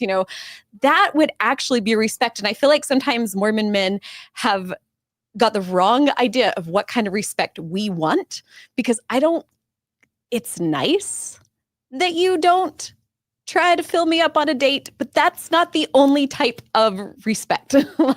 I also want the respect that says, you're my equal. I think you're just as smart as me. I will sit and listen to you. Come and be a speaker in our priesthood meeting. I want to learn from women. So can we talk about the Emma Smith of it all? Yes. Yeah, please. And please, like any other comments that there are. And give context for those who don't. So this particular Come Follow Me lesson was about Doctrine and Covenants 25, which is one of two directed towards Emma Smith, right? And the other one is D&C 132, which is the polygamy chapter. And so Jared talks about polygamy a little bit in this broader episode, but what he is saying is like, Joseph and Emma were a power couple, that they were the first prophet and first president of the Relief Society, and that they were equally yoked. And he's saying like Emma has some heads and tails here, some strengths and weaknesses. And some of that is that she sometimes supported polygamy as the strength, and that she sometimes opposed it is the weakness. And that in D&C 25, that if this was just Joseph talking to her, not the Lord, Emma would be the first one to call that out. He doesn't talk about how when she was presented with D&C 132, she threw it in the fire and said, this is not from God, right? So of the two sections directed to her, one she said this is not from God, and she threw it in the fire. And if he's saying she would be the first one to call it out, she did. That Relief Society fell apart 2 years after it was founded. So it was founded in 1842 in Nauvoo, when Joseph had already secretly married about a dozen women behind her back. It falls apart in 1844, 2 years later, when by that time, Joseph had married of her two counselors, the original secretary and the replacement secretary, he had married all of them or one of their daughters in one case, none of this with her consent. So Relief Society falls apart because he had tasked her with rooting out the rumors of polygamy. And so part of Relief Society's purpose is to protect Joseph's reputation while he was actively marrying dozens of women who were participants in Relief Society. And so we are not talking about a power couple equally yoked if we cannot look at the power imbalance there and the abuses of power that were happening within the marriage and within the institutional church. And if we can't talk about that imbalance of power and the abuses of power, then why are we pretending that this is an equally yoked couple that had a good and healthy marriage, and using Emma as the example to women to stay in the church and sacrifice more? Emma left the LDS church. She did not follow Brigham West. And she called out these abuses. If we're going to follow Emma's example, then that is an example of open dissent against abuses of power. It is against removing yourself from institutions that continue to abuse you. And there's a whole other religious tradition that stays with Emma and her sons and now ordains women. It's now the Community of Christ and is a very different tradition when it does not follow polygamy. I will say, yeah, Emma is kind of like the leading heroine we're talking today about women leaving the church. We're not talking about the women who are comfortable and happy and love the church, who are so many of my friends and the people women around me are women who love the church. We're talking about this section, this little group of women who are very on the edge, leaving or have left the church. For this group of women, Emma is like our charging, she's the one who stood up to Joseph Smith, who like you're saying, left the church, here's my experience. And I feel like I've heard this happen to lots of other women, but I kind of went through a faith crisis. And then there was a night where I had just read I was starting to read the real complete history of Joseph and Emma. And it's funny because that apology from Jared Halverson, he's up at 2:22 a.m. losing sleep. And I'm like, you know what? I'm glad that a man is up losing sleep over women's issues, because I remember that night, it was probably about 2014, 2015 in there somewhere, where I stayed up all night sobbing over the story of Emma and Joseph. And sometimes when people say to me, I know all about polygamy, it doesn't bother me, I think, do you know all about polygamy? Because unless you've stayed up all night crying, I don't believe you really know all about polygamy. I think you know the church's version of polygamy. Because when I started hearing all these, because I had that Deseret book version of Joseph and Emma, the love letters, the Jared Halverson, this come follow me lesson version of Joseph and Emma, which was they were equally yoked, they were a power couple, they were so in love, they both supported each other. And then I started reading, I was like, wait, he had 35 other wives. He didn't even get sealed to her till he'd already sealed himself to 22 other women. He was marrying all these women behind her back, like you were just saying, Katie. She was standing up in Relief Society saying, we have to defend Joseph. He is not this full, he's not stepping out on me and getting all these extra wives, while all these women secretly behind her back were married to him.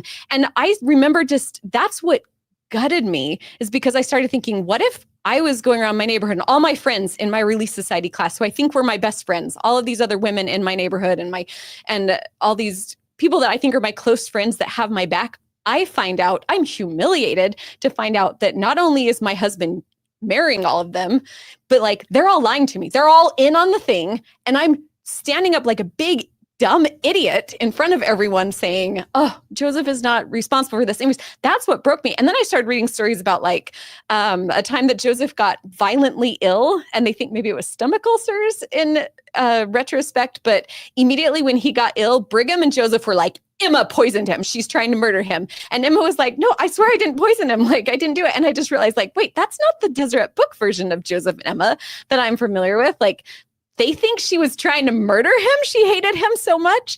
And just hearing these stories, it's just crazy to me that a historian, like a very nice historian like Jared, would use Emma when we now live in a day when we can go and learn the real story of Emma, and our hearts can break for her as like an example of equality. No, she's 1 out of 35 wives. And when only 1 out of a married couple is able to say, hey, I'm going to talk to God and get a revelation for you. Oh, you're going to be destroyed if I can't have more wives. When that's, and the one on the other end just has to take it. And the most she can do is throw it in the fire. That is not an equal. And that's indicative of the entire system of the church. When the men can give the women blessings and speak on behalf of God to women. And when men are the only ones who can receive revelation or scripture, or just like Jared Halverson talking about the girl in his class that had a lot of social anxiety in this lesson, where he was talking to her and he had a direct revelation from God to tell her that she needs to get over her shyness and stand up in front of people. Like women, we don't do that. We are not trained to give blessings and to receive revelation for other people. We aren't ever talking to a man and say, whoa, God's talking to me and God says that you should take my nursery calling. Like we don't experience that, but men do that all the time to us. It's such an uneven balance. Emma and Joseph are a great example of all of the problems with the rest of the church. And I think even if you do have like a really sincere testimony of Joseph Smith as a prophet, of the restoration of the gospel, you can still look at that relationship and take important lessons. It doesn't even have to mean inherently that you totally reject the church or Joseph or any of that. You can still look at their relationship and say, what does this teach us about power? What does this teach us about how we can be better responsive to abuses of power? We can still learn from it without throwing everything out, if that is what you want to do. And I'll just point out too, just thinking about, our knowledge of this. I'm just thinking about how I think all of us experienced our feminist awakening, or like starting to learn this history much later in life. I'm just thinking about like this more complicated history, like the true history of polygamy of Claudia Bushman and Laurel Thatcher Ulrich and our feminist foremothers within the church. My mom, for example, she's never heard of those exponent women. She doesn't know the real story of polygamy. I discovered it in my 30s and 40s, along with then all of these other feminist foremothers outside the church, and like this critique of patriarchy, starting to see the system. It wasn't until my 30s and 40s. My daughters have grown up knowing it. They've learned about, again, in the secular world, Mary Wollstonecraft and Olympe de Gouges in school. I didn't. And they're learning about that stuff in church, thanks to Mormon stories and Exponent too, and even Ordain women, and just the internet. So I feel like The internet with breaking down patriarchy. And thank you. I'm working my guts out, trying to put that information out there. But so like, again, is it a mystery that like now that, you see the graph and now women are starting to see the system. And this is actually like really gratifying and really moving to me that concept, again, of Gerda Lerna, the historian, that was like, women are not making progress because they haven't been able to benefit from the knowledge that has already been gained in prior generations. You can see that it's happening now. We know these stories now. We are discovering them in our adulthood. But I'm sorry to say, but that graph is just going to keep moving in that direction, I think, because the information is out there now.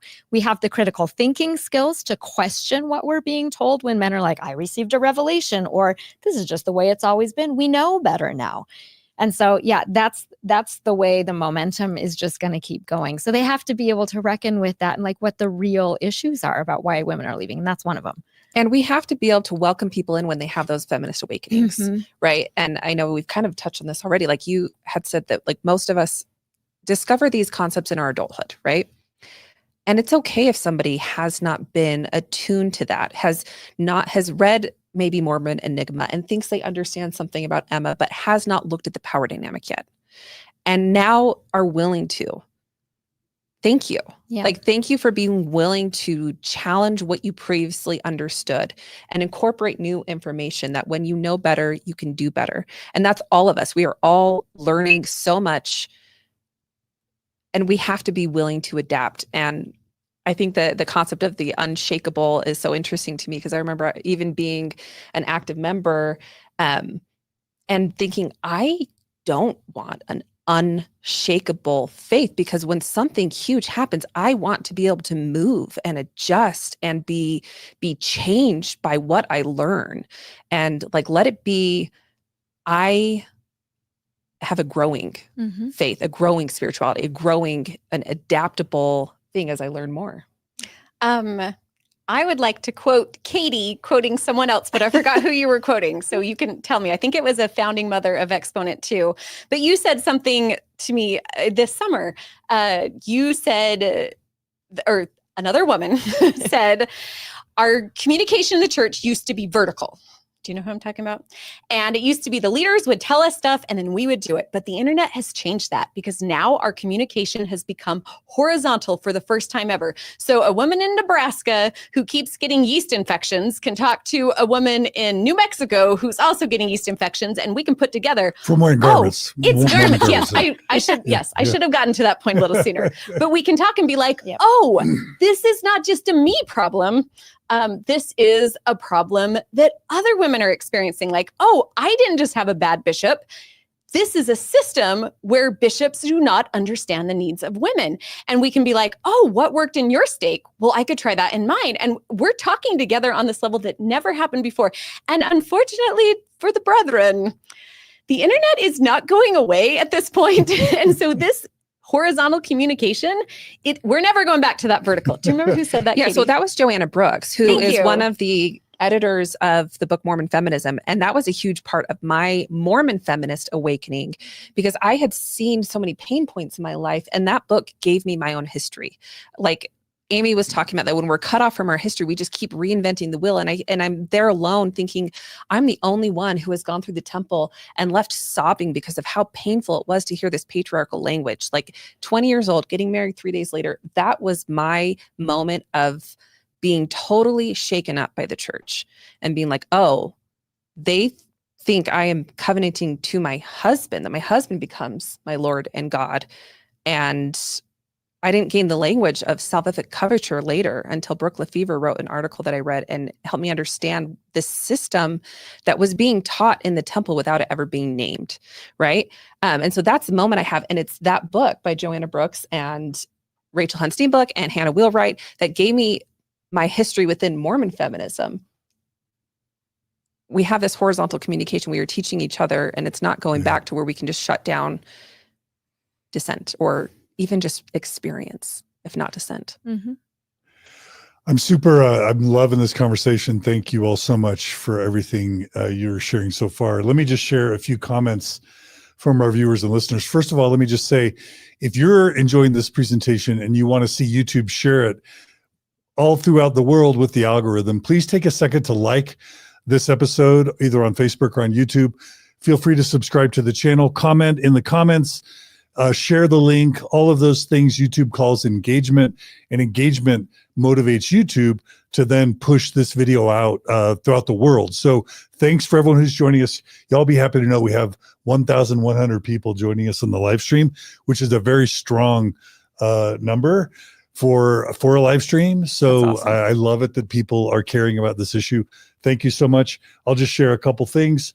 Thanks to Angie Millett for the donation. No, not yet. Maven, please go back to the regular screen.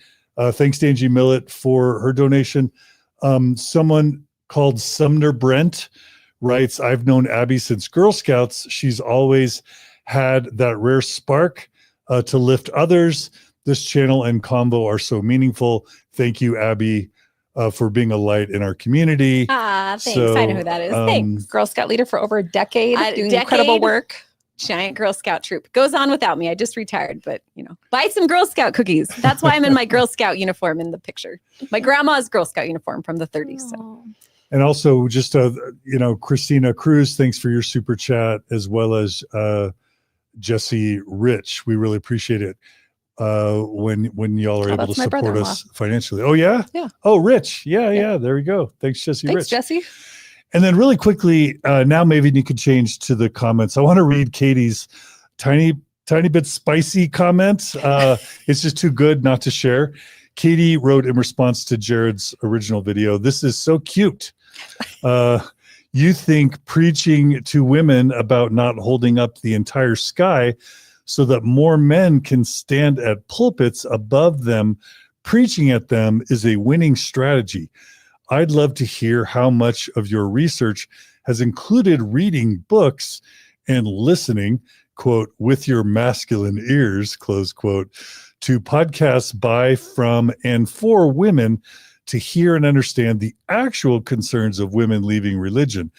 How much of your concern has included the humility to believe you don't already know the answer? So, Katie, that's a little spicy. To Jared, I'm going to say, I'm sorry I was an asshole.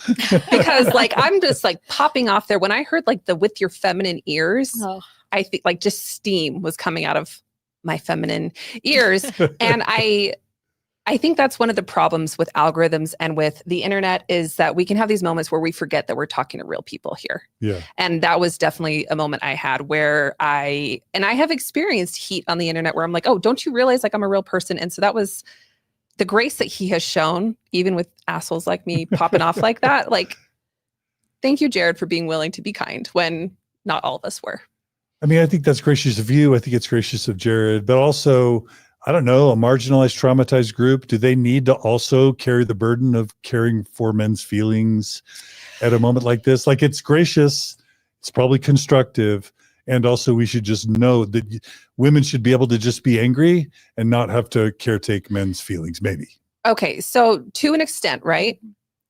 But if we're going to have productive conversations and invite people to actually learn and actually move forward, and if he is going to continue to be willing to read things that people sent to him and to actually change and incorporate his opinions, then I think at some point we have to extend the grace that people can learn and grow.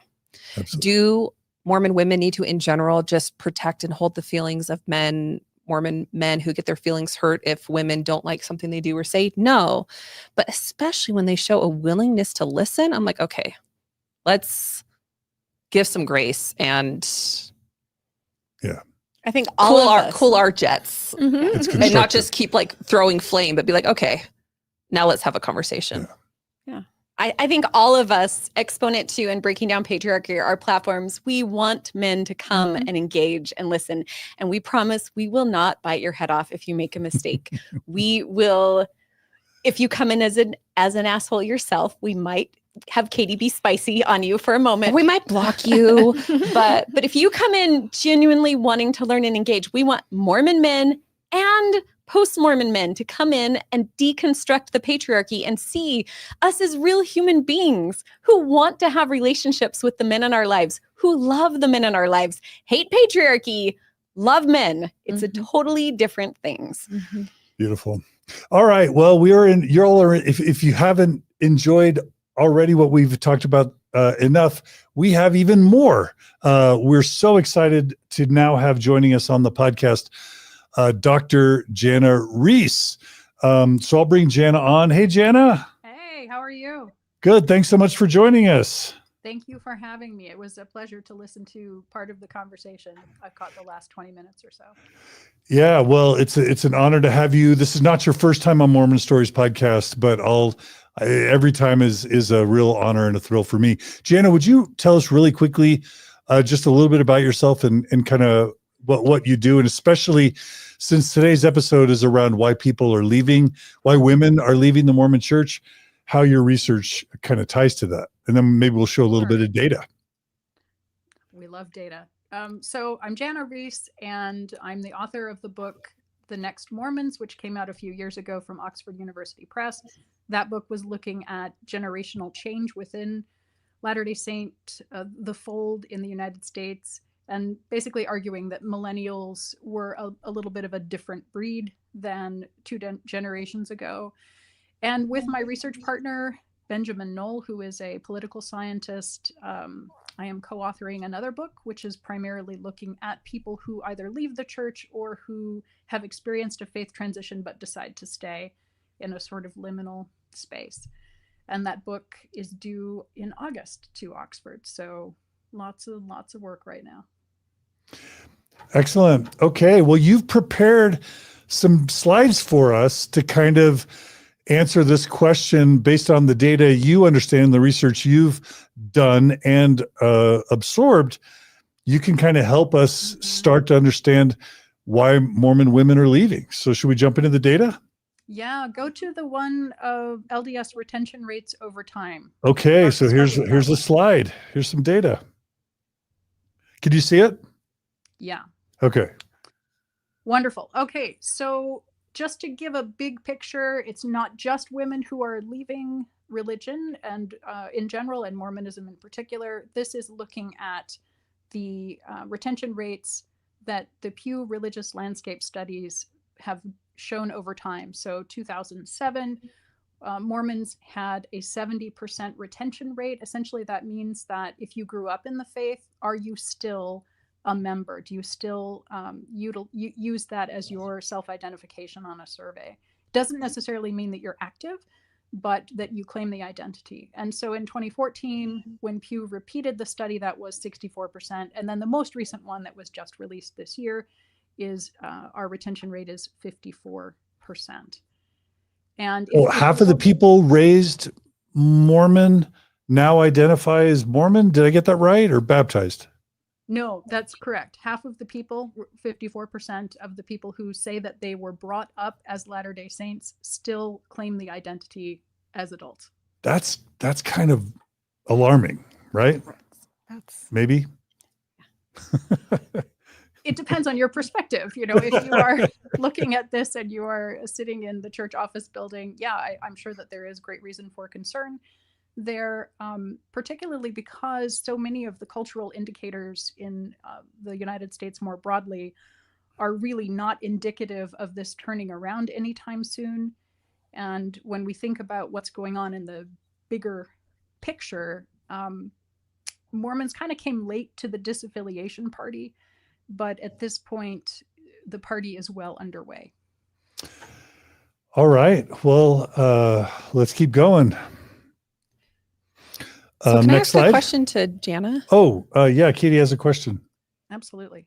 Jana, what have you seen in your research about? So I know you've looked at things over time, like since the 1970s to now. Like what have the church leaders been concerned about before when they do see people leaving? Like where has their focus been previously? That's a fantastic question. It's the volume that we're seeing. And by the way, volume, I am coming closer to the microphone. I see in the chat that my volume is down. So let me hope that this is better.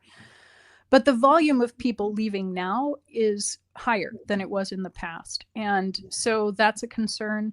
Church leaders in the past have made statements about how it was more nominal or marginal members who were leaving the church. And so it wasn't that much of a concern. I think there's plenty of quantitative evidence that that's no longer just the case, that it's not only people who were marginal members, but also people who were all in, who have left the church. That is a big concern. So in terms of how they responded in the past, I'm sorry, I'm getting another note about my microphone. Oh, it's okay. You can pay attention to those when you're not speaking. Okay. Keep going. Multitasking is not a strong suit. So in answer to your question, Katie, what have they done compared to in the past? It's interesting that very recently, just within the last 5 years, the church has poured a lot of energy and money into a couple of things that in the past have been very good for retention.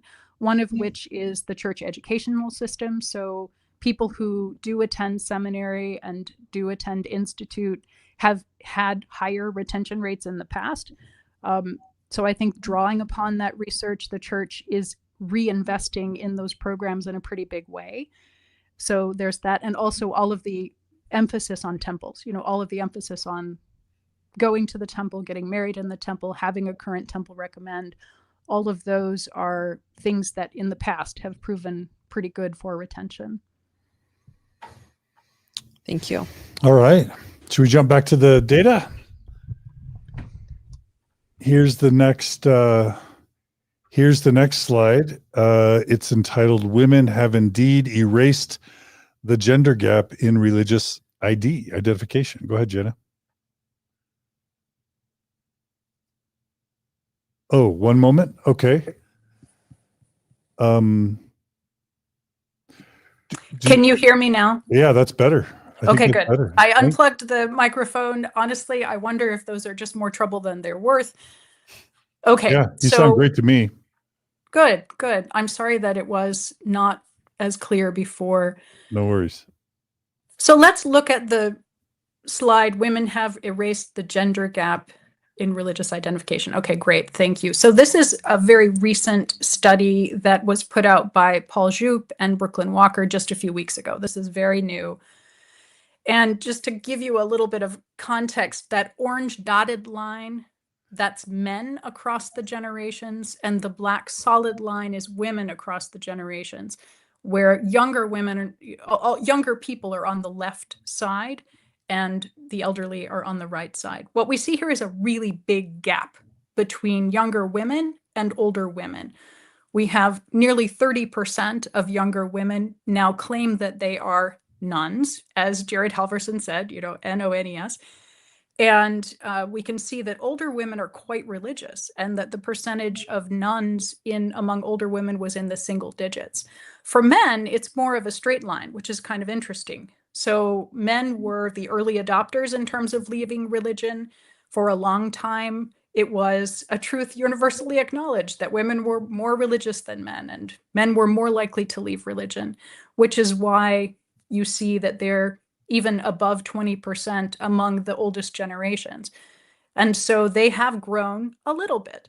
But the growth, at least in this study, the growth of the nuns among women is much more dramatic than it is among men generationally. Got it. Okay. Let's go to the next slide. Okay, so this is from the study that Benjamin Knoll and I have done, and the Next Mormon study. So this was the basis of the Next Mormon's book, and it will be the basis of the book that we're working on now. But this data, I want to be really clear, is still being analyzed. And so don't get wedded to any one percentage that you see here.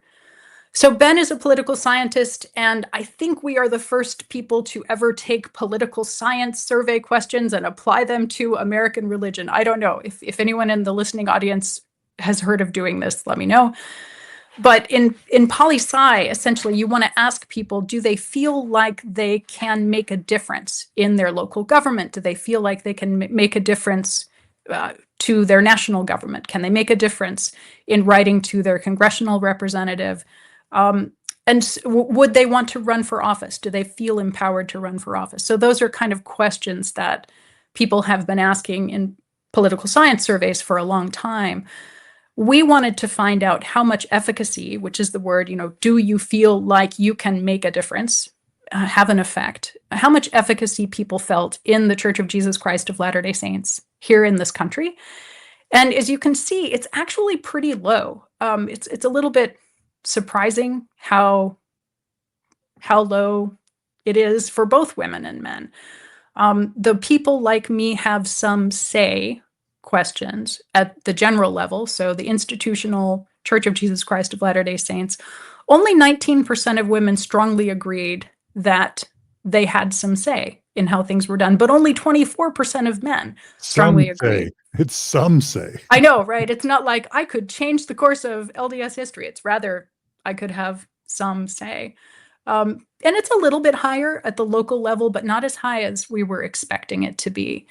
What is higher, clearly, is that people feel that the leaders care about them. So in terms of strong agreement there, we have strong agreement at both levels, the local level and the general level, that people strongly agree that their leaders care about them personally. But there's less of that among women than there is among men. So like I said, don't get wedded to any one particular percentage here, but the general trend line is that women have expressed less power and efficacy in the church than men. And in these questions, you will not be surprised to know that the people who expressed the strongest efficacy were elderly white men. Okay. Yeah. All right. Let's go to the next slide. So this is just the same kind of thing, looking at women and men side by side. and also showing the other options in the survey question. So not just strongly agree, but where do they fall overall? And so there is the strongly agree. Oh, there's a typo there. That should be somewhat agree. And then neither agree nor disagree, somewhat disagree, strongly disagree. So most people agree that they have some say and influence. It's a majority for men, and it is not quite a majority for women. We've got 54. What are we up to there? 48%. So it's not quite hitting those majority levels, which is interesting. You know, the sense of empowerment that people feel or don't feel. And the reason that we want to ask these questions about efficacy is that in poli-sci, if you say that you don't think that your voice is going to make a difference, you are more likely not to vote. If you say that your leaders don't care about you, you are more likely to not want to be in spaces where they are leading, right?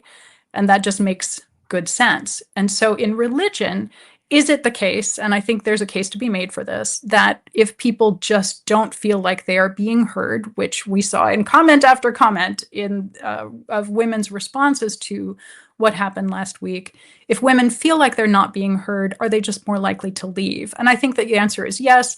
And particularly in LDS culture, where women are socialized essentially to not make waves, it's in some ways easier to just exit than it is to stay and fight that exhausting fight again and again and again of trying to make your voice be heard.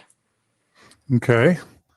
This next table was particularly intriguing to me. Do you want to describe it to our audio listeners? Yeah, sure. So with the trends that are happening with religion in the United States, as more people not only leave religion, but people who stay in religion becoming less religious. So even though they still identify, the trends are that most people are praying less, most people are a little less certain about God, etc. So we were tracking that compared to our 2016 data.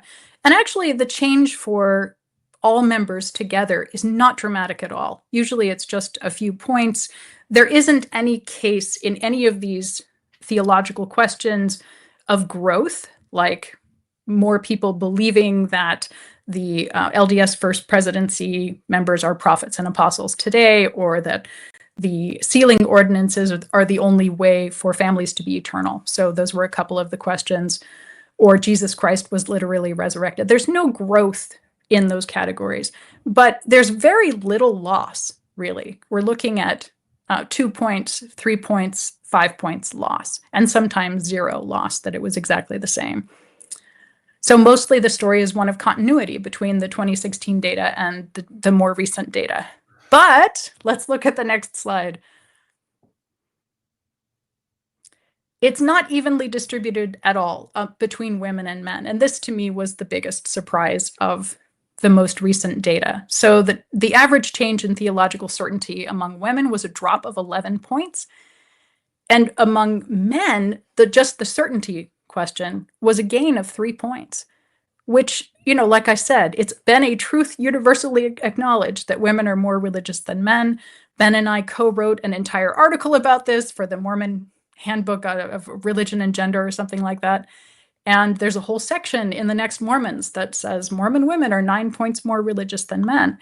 And that 9-point advantage has been largely erased. Mormon women and Mormon men look pretty similar now in their beliefs and practices.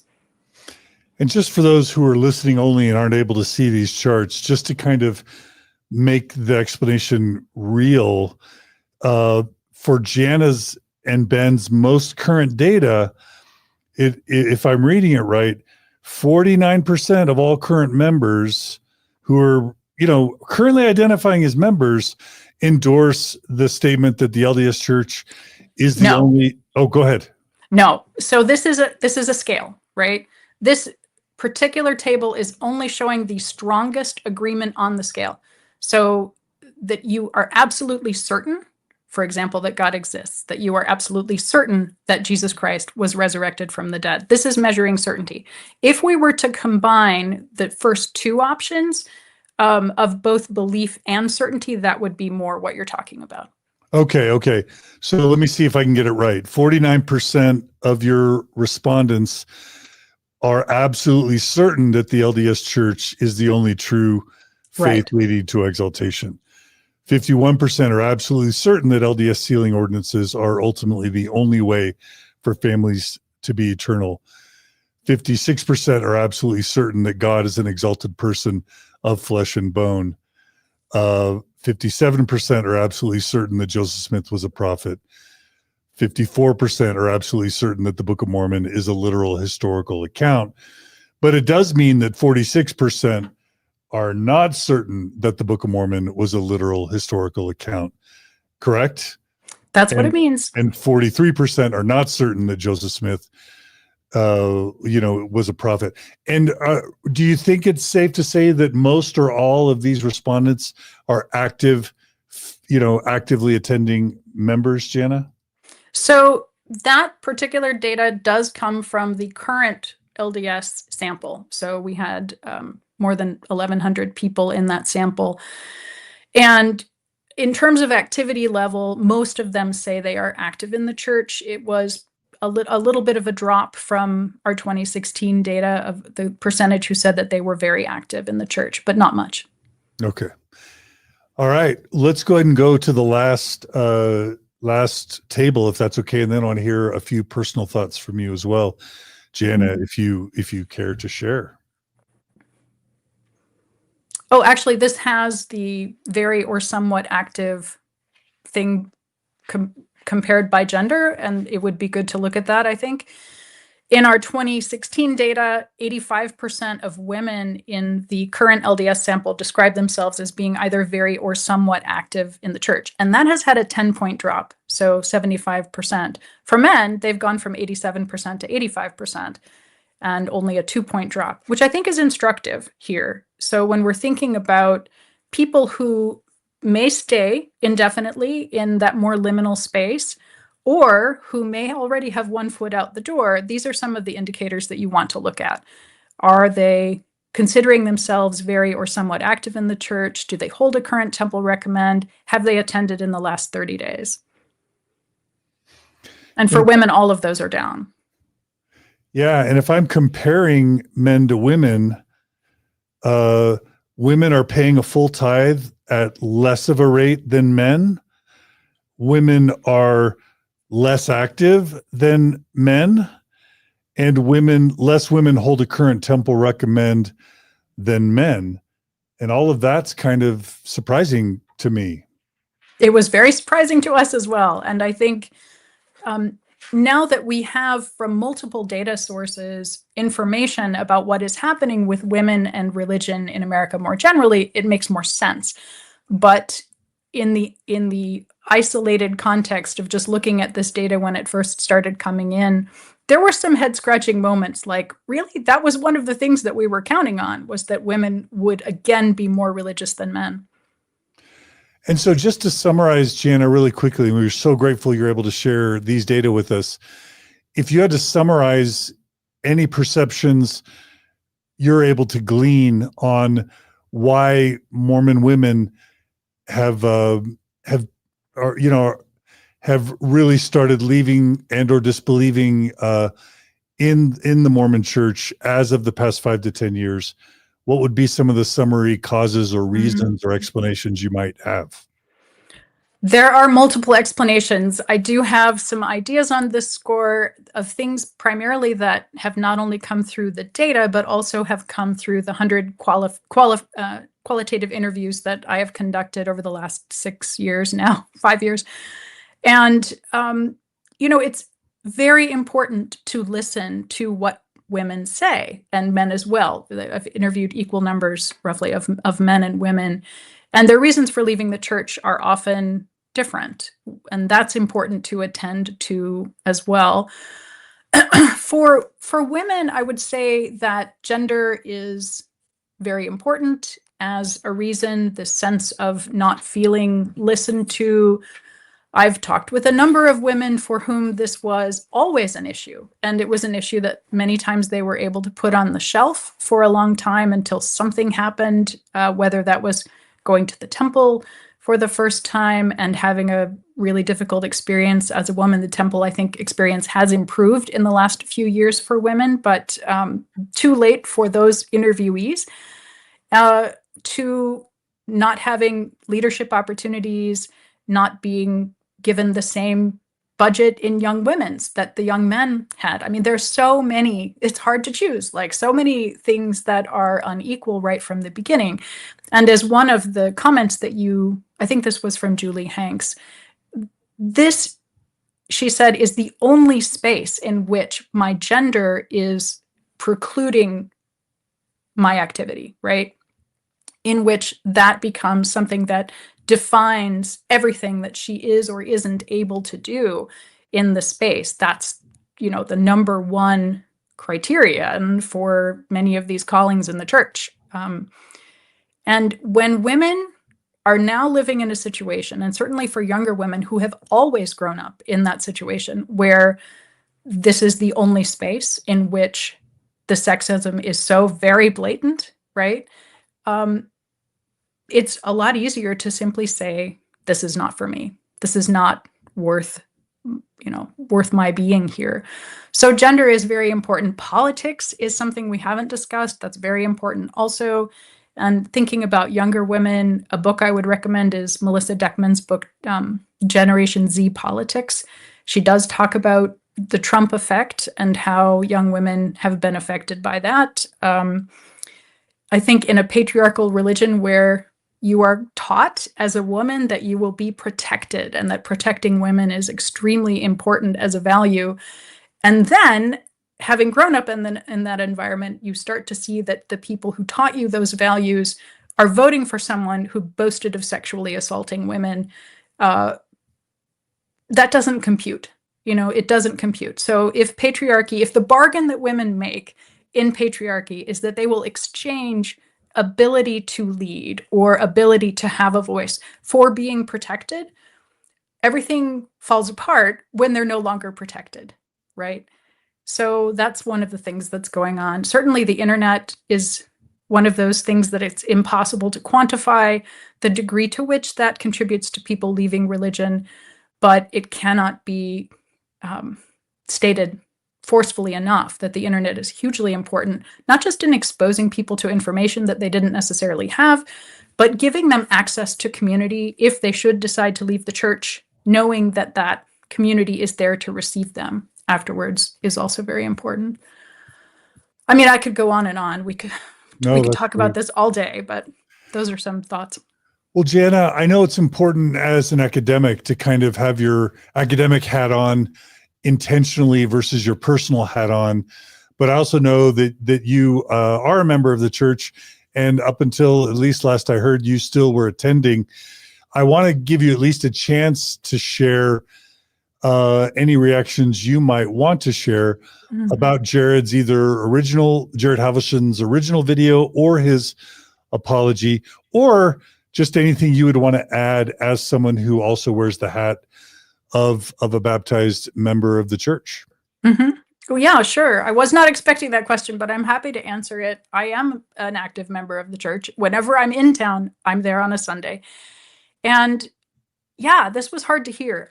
I am not, I don't think I've met Jared personally, but I certainly know his work, and we have a lot of friends in common.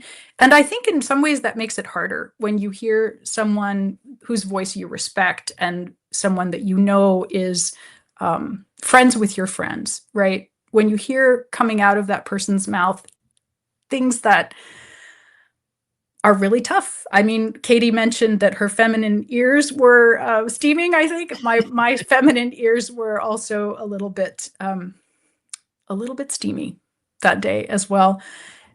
And I so appreciate that he apologized. I think that is a model for the ability to have discourse in a really reactive age online. And it takes so much courage. I mean, I've been a columnist for Religion News Service for 12, almost 13 years now. And so I have had the experience of being attacked online, and that's acutely uncomfortable. And I've also had the experience of having said something really stupid and having to apologize for it. And it's very hard to do that. So I have a lot of respect. I wish that other church leaders would take a leaf from that book of recognizing that an apology and a recognition that a person needs to learn and needs to listen, that would go a long way to come from church leaders. I don't know if you discussed this before I came on the call, but we just passed the 1 year anniversary of Annette Dennis's talk from last spring. Did you guys talk about that at all? No, but we should have. So please. Okay. Yeah. Well, I think two things. First is that, and you can remind people what that talk was and what was said if you want. Yeah, so this is one of the Relief Society leaders who made the statement that was roundly criticized about how women in this church have more power than women in any other religion in the world. And we had thousands of Instagram comments in response with women pushing back and saying, now you're telling me that I have priesthood power. What does that actually mean? What does that look like? I can't actually do anything in this church that I couldn't do before. So what are we talking about here? I would say two things. The first was, I, as a researcher, was very surprised by that reaction and just the magnitude of it. And I found out about it from being called contacted, I guess, text by a reporter from the New York Times who wanted to know what I thought. And, at first I was a little bit dismissive, like, well, we've seen this before. And then the comments began to mount. And then there was this question about the comments disappearing for a time, which I really don't think there was any nefarious thing going on there. I think it was more of a platform issue that nobody expected this volume of comments and this volume of engagement. I think that was a turning point moment when the church had to look at the fact that thousands of women were weighing in here, wondering what their role was. And that it wasn't just the usual suspects. No offense to all of us who are the Mormon feminists on this panel, right? We've been at this for a while, but it wasn't just us. It was also women who are more traditional, women who are more like what the church would want women to be historically. And that was a bit of a wake-up call for the church. The other thing, though, that I would say is that in the last year since that has happened, we haven't really seen any substantive change, except what I'm chronicling in my research. We've seen more women leave. Yeah. Really quickly, Jana, I'm so grateful for your perspective. It's so tricky these days because on the one hand, we at Mormon Stories want people, regardless of their political affiliation, regardless of who they voted for, whether they like Biden, Kamala Harris, Trump, Bernie Sanders, we don't care. We want everyone to feel welcome and a part of this experience. We don't want to feel like there's any particular bias that's trying to be imposed on people. On the other hand, you can't not talk about politics or in this case, the Republican Party or Donald Trump, when you're talking about why Mormon women might be leaving the Mormon church. And so it's super hard because if the word Trump is even mentioned, all of a sudden people are saying I'm checking out. So in this case, Trevor Brooks wrote, enjoying until Jana voiced her political opinion. And I'm like, wait, did Jana even voice a political opinion, or did she literally just say how, Mormon, voting patterns for the Republican Party or Trump might be affecting women's exit from the church? But let's go ahead and just address that head on, Jana. What would you say to that comment from Trevor? Well, I think in fairness to Trevor, it's both. Definitely, there is now an abundance of research about how the Trump effect has had pretty complicated results for religion, and most of them have not been kind to religion. I would point out, though, that it's really easy to blame this on Trump because much of the turnoff of the politicization of religion started as early as the early 1990s. So when we're looking at the contract with America, we're looking at Newt Gingrich, for example, that's when we also begin to see the rise of the nuns. And that's one of multiple factors that many social scientists look to as what is one of the ways that we are going to try to explain this really sudden and pretty massive shift in what's going on in American history. But the other thing I would say to Trevor is, yeah, absolutely. I think that Trump is not a Republican, right? He is a very different kind of politician. He is not traditionally conservative. He's certainly not the kind of person that you would have expected Mormon leaders to ever get behind. This is showing, though, that what is happening in American religion and American politics is that people's political identities have superseded their religious identities. And it used to be very much the other way around. Scholarship now is showing that people are making their religious decisions based on their politics, where they will be religious or whether they will be religious at all. The first question is often, where will they fit in most comfortably? And the relationship of Latter-day Saints and Trump has not necessarily been a fully comfortable one from the very beginning. Love it. Thank you for addressing that, Jana. And I just want to state explicitly, we don't care who you voted for, what your political affiliation is. We want everyone to feel welcome on Mormon Stories podcast. And we need all of you to have thick enough skin where we can talk about candidates or political parties or political beliefs within the context of how it affects all of us. We need to be able to do both. So please know we want all to feel welcome. And please understand we have to be able to talk about this stuff with everybody storming away saying, how dare you offend me for this or that reason. Okay, Janet, well, we want to invite you to stay and just jump in whenever you want. I'm gonna get Katie and Abby back in a little bit, and then we've got a few other things we want to share. Really quickly, Janet, if people want to support your ongoing research financially or in any other way, or follow it, can I just give you a quick chance to kind of shout out any ways people can or can follow or support you, just in case you have to drop off before we end?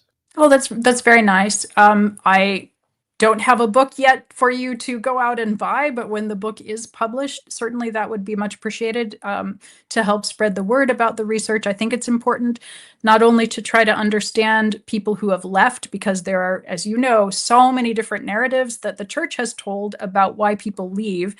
And the church has often made up those narratives without actually speaking to the people who leave themselves about why they left. And then also because I think I'm looking at a middle group that hasn't gotten a lot of attention from either scholars or from the church itself. You know, statistically, more adult Latter-day Saints don't have a temple recommend than do have a temple recommend. Right? So what do we do with this large population of people who are in the church but are not as fully invested or perhaps orthodox as the church would like them to be? All right. So, and you also have a column that you write semi-regularly. Is that right? Yeah. So I write for a religion news service. I'm writing less often now because I'm working on the book. So for the next few months, I'm more like a twice a month columnist than usually, which is weekly. Okay. And just to be clear, do y'all need any more financial support to be able to finish your research? And if so, how could people offer it? Thank you.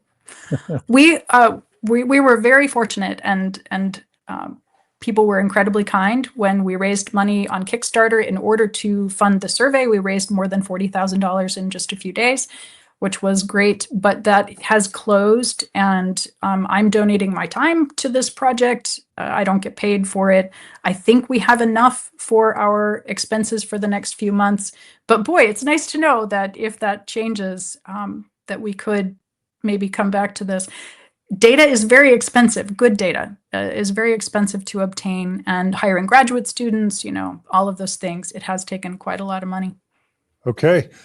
Well, if people want to reach out to you to support you in any way, do you want to give them an email or a way to contact people can you? find me through Religion News Service. If you click on opinion and then you click on flunking sainthood, that's the name of my column. So anybody can contact me that way. Perfect. Okay, Jana, thank you so far for all your contributions. Please stay as long as you want and jump in anytime you'd like for the remainder of the show. Is that okay? Okay. All right. So Katie and Abby, y'all have y'all have been watching. We want to thank Amy McPhee-Allebest.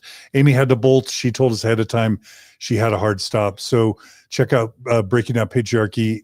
Thanks, Amy McPhee-Allebest. But don't go away. We have so much more to cover today. We haven't even played Jared's apology and talked about how we felt about it. But let me just pause and give Katie and Abby both a chance to just share anything they want to share for what we've been discussing so far. Yeah, I have a kind of two-part reflection that was kind of sparked by asking Jana about her current affiliation. And so I had stopped attending shortly before I started working on 50 Years of Exponent 2. And my co-author, Heather Sundahl, is an active member. And for me, I think there's a tendency that when you leave the church, it can be so easy to think, why doesn't everyone think like I do? Why isn't everyone upset about the same things I am? I made the good and smart decision. Why doesn't everyone do what I do? And I hear this level of like anger and frustration from so many ex-Mormons. And in engaging in this research, and Exponent 2 is not an ex-Mormon community. It's a community for Mormon women and gender minorities across the spectrum of belief, which meant that in my reading and in my research, I was interviewing a lot of current active members, and I had to learn to regain a new level of respect.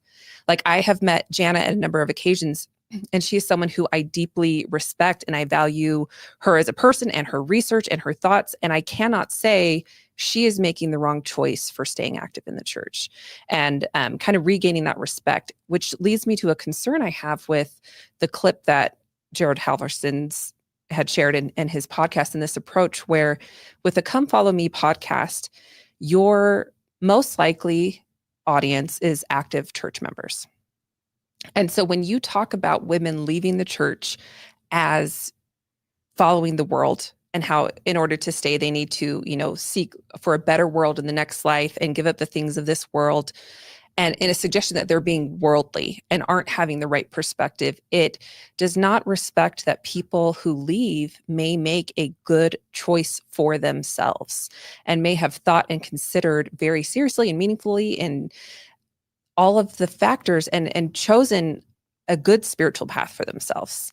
And when you are speaking to mostly current active members and suggesting that those women who do leave are being worldly, it is not a bridge building experience there. And it further separates Mormon women from each other, those who stay and those who have left. And it gives a gulf where if you are staying, even if you're like hanging on by your fingernails in the church, that you are making the godly choice while those who left are making the worldly choice. And it's really hard to be in community with each other when we are divided with rhetoric like that. And if we want to be able to have conversations with each other and be in community with one another, then we need to come to these conversations with a true level of respect that people who are smart and thoughtful and caring about all of these issues can choose to stay for whatever complex personal reasons. Also smart, thoughtful people can choose to leave and have it be a good choice for them. And I get concerned about the rhetoric that makes it seem like we cannot see each other. Love it. We have so much more in common. Like people who have left the church, people who are right on the edge, people who are in the church. We have way more in common as a little group of people than anyone else in the rest of the planet. There's billions of people who are like, who's Nephi? But we all know who Nephi is, right? We all understand getting wedgies with garments. Like there's things that it doesn't matter what divides us. We have so much more in common. And I feel like I walk that tightrope all the time. I have people being part of Exponent 2, I have women who are like, burn down the church. And I have women who are like, I love the church so much. And they are both beautiful human beings. And I see both of their perspectives.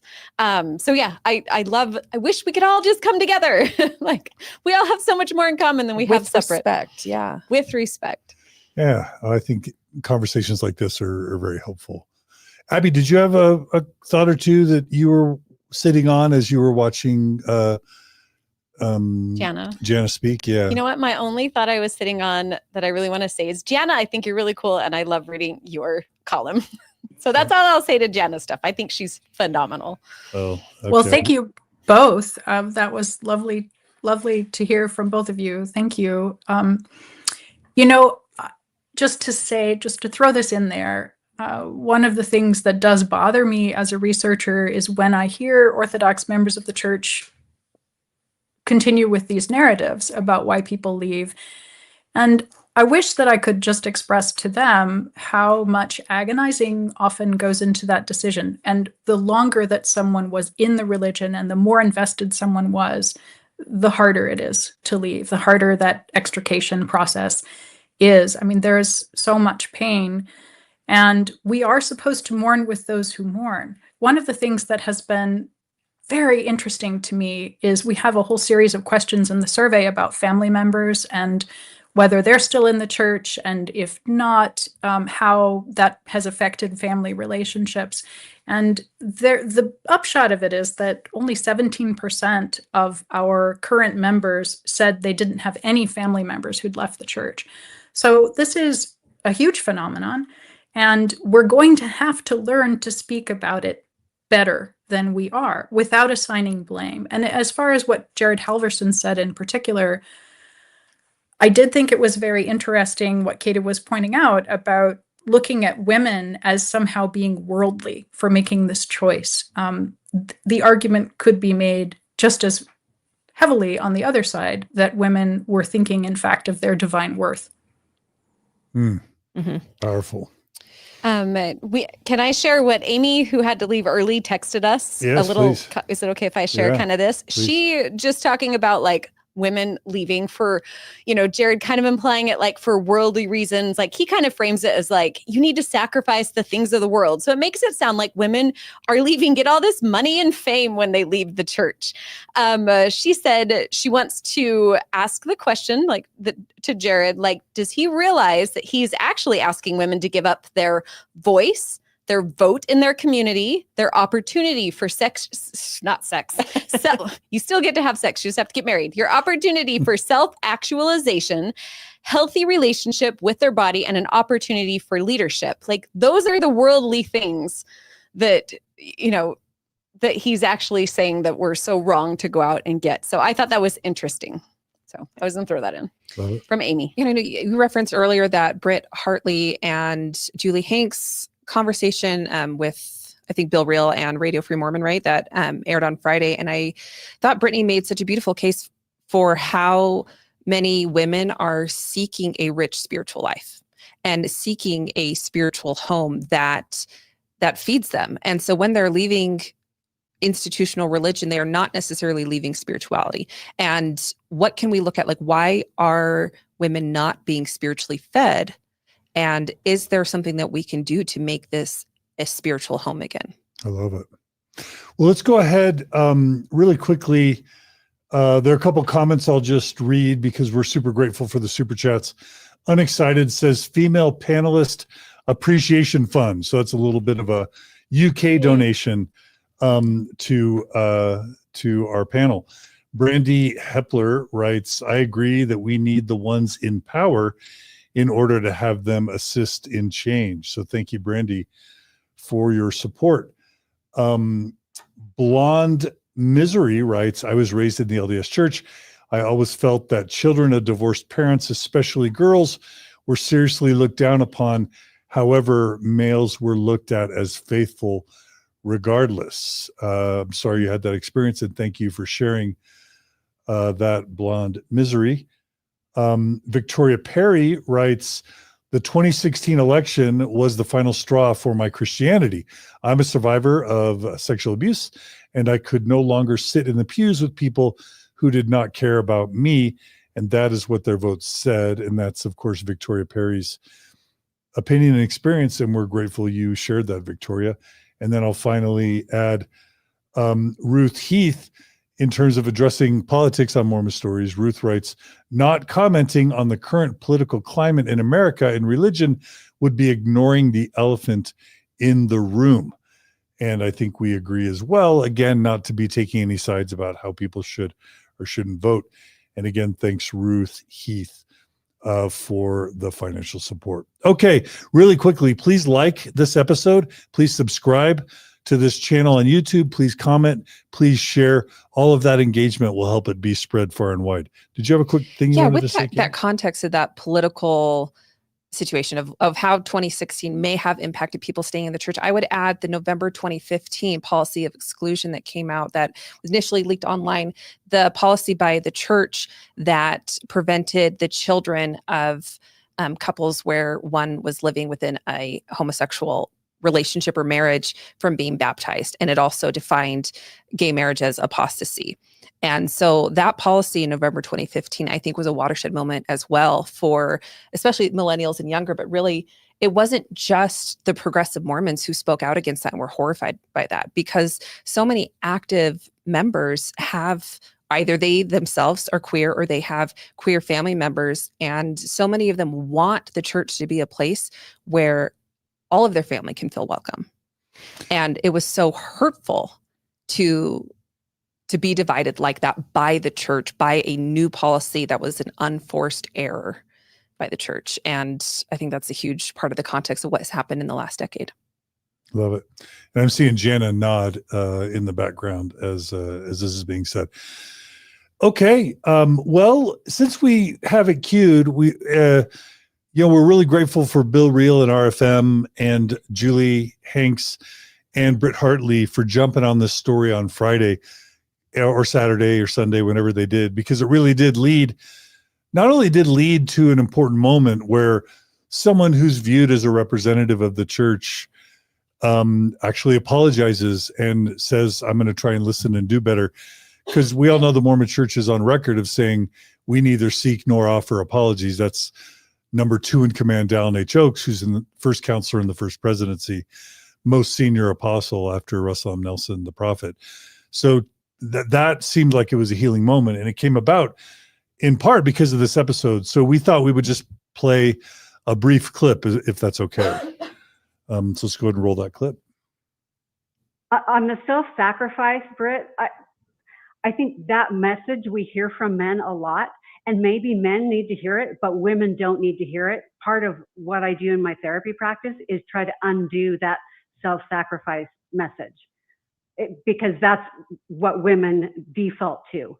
And so it's like, I'm going, the therapist in me is going like, no, don't go back to that mode of, deny yourself and just, give it all to the church or to your family or whoever. Yeah, it does so much. It does so much damage, and in my own coaching practice too. And what's interesting about the women who are leaving, if you would have listened to them at all, what spiritual places are they going to? They're going to places where they have authority, even if it's just with themselves. We're not even talking about authority over others. The reason that women are flocking to paganism, mythology, astrology, tarot, witchy stuff, all of that kind of thing, and it's very Gen Z, female oriented, all of that space, is because there's not a man between you and the divine. There's not a man between you and your own voice and your own intuition. And so this is why women are flocking to those places. They're not usually going to other churches where they're not leaving Mormonism and going to another religion where man stands between them and God. And so we have to kind of, this idea that I'm over you, going to call you back to self-sacrifice to the point of self-denial, and expect you to just hold on and just like white knuckle that till you die so that you can get rewards in the next life, so that we men can benefit from your invisible labor. Women are going to find spiritual paths where you're not standing in between them and their spirituality and their divine and whatever, concept of divine they resonate with. That's where women are going. Love that clip. I think you were kind of referencing that, weren't you, Katie? Yeah, exactly. I think women seeking places where they have authority and have a rich spiritual life is in line with what I have seen with so many women who leave. It's not because they are not spiritual or not seeking to live a good and moral life. They are doing that in ways that do not deny them voice. Yeah. I know one. Could I? You can go first, Jana. Jana. Yeah. Okay, I just wanted to say one thing about the self-sacrifice argument. Those are such great points. And actually, some women are leaving the church because they are sacrificing themselves for their families. So that's an interesting dynamic of, for example, women who are following their LGBTQ children out of the church or a spouse out of the church. I've interviewed people in both of those situations. And the church was what taught them to put family first and sort of recede, right? And they're doing that in leaving the church. Love it. Thank you, Jana. Awesome. Abby. And I will always defer to Jana Reese for everything. But what I was going to say was part of Ordain Women years ago was I remember people like mocking us like, haha, what are you going to do? Leave the church and get ordained somewhere else? There's lots of like, it was like a mocking thing. And guess what happened? A bunch of women from Ordained Women left. They felt a real calling to be a priesthood leader. And so they, including one of our board members at Exponent 2, her name's Nancy Ross, and she's also a blogger. She left the LDS church and she was ordained into the Community of Christ as an elder, and she leads a congregation down in St. George. So women are leaving and finding places where our spiritual gifts are actually appreciated. Love it. Okay, well, there's people saying they want to hear the apology. So if it's okay, let's go ahead and jump to the apology. And because apparently Jared got an overwhelming number of unpleasant negative comments on his Instagram page. Some nicer than mine. Some nicer than yours, maybe some less nice. A little bit, yeah. Yeah. And I think also he somehow stumbled on the Bill Reel Radio Free Mormon Mormonism After Dark episode with Britt and Julie. And and apparently it caused him a lot of distress. So let's go ahead and jump to the clip and hear Jared's apology. Hello, everybody. I'm Jared Halverson. Some of you may have gotten to know me for the first time recently. And I just wanted to let you all know that I am losing sleep over pain that I'm causing. And I just want to apologize for hitting a nerve that I had actually hoped to calm. When I say I'm losing sleep, that's literal. There's my clock. It's a little after 2 a.m. and the last, 4 hours or so, I've been reading your comments, watching a longer video from some people that are just hoping I can learn some things. And I am eager to learn as much as I can. That's always been the case. I just want to help. And I had hoped to help, to support my sister saints, to build you up. And that did not come across.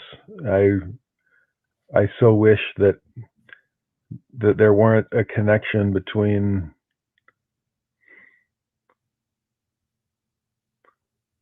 I don't even know how to say it. I'll keep thinking, I'll keep wrestling. I'm grateful for the love of God for all of his children. And it's something I feel keenly. I want everyone to be able to feel that wherever their pain might be. I do try to meet with people one-on-one as often as I can. I've tried to respond to many of you in the comments on Instagram, and the sisters who were on the video recently, I reached out to both of them tonight as well, just seeing if there's a way we could meet, and so I can learn more from their experience in the church and leaving the church and out of the church. I do try to do that as often as I can. It's one thing that's been a blessing to me through this explosion is there's just so much pain out there, and it's given me a chance to put my finger on the pulse of so many sisters in and out of the church that aren't feeling heard. I want to know you. I wish we knew each other. I wish I had the time to go and have lunch with every one of you to hear the experience you've had, good, bad, and ugly, and how we can make things better.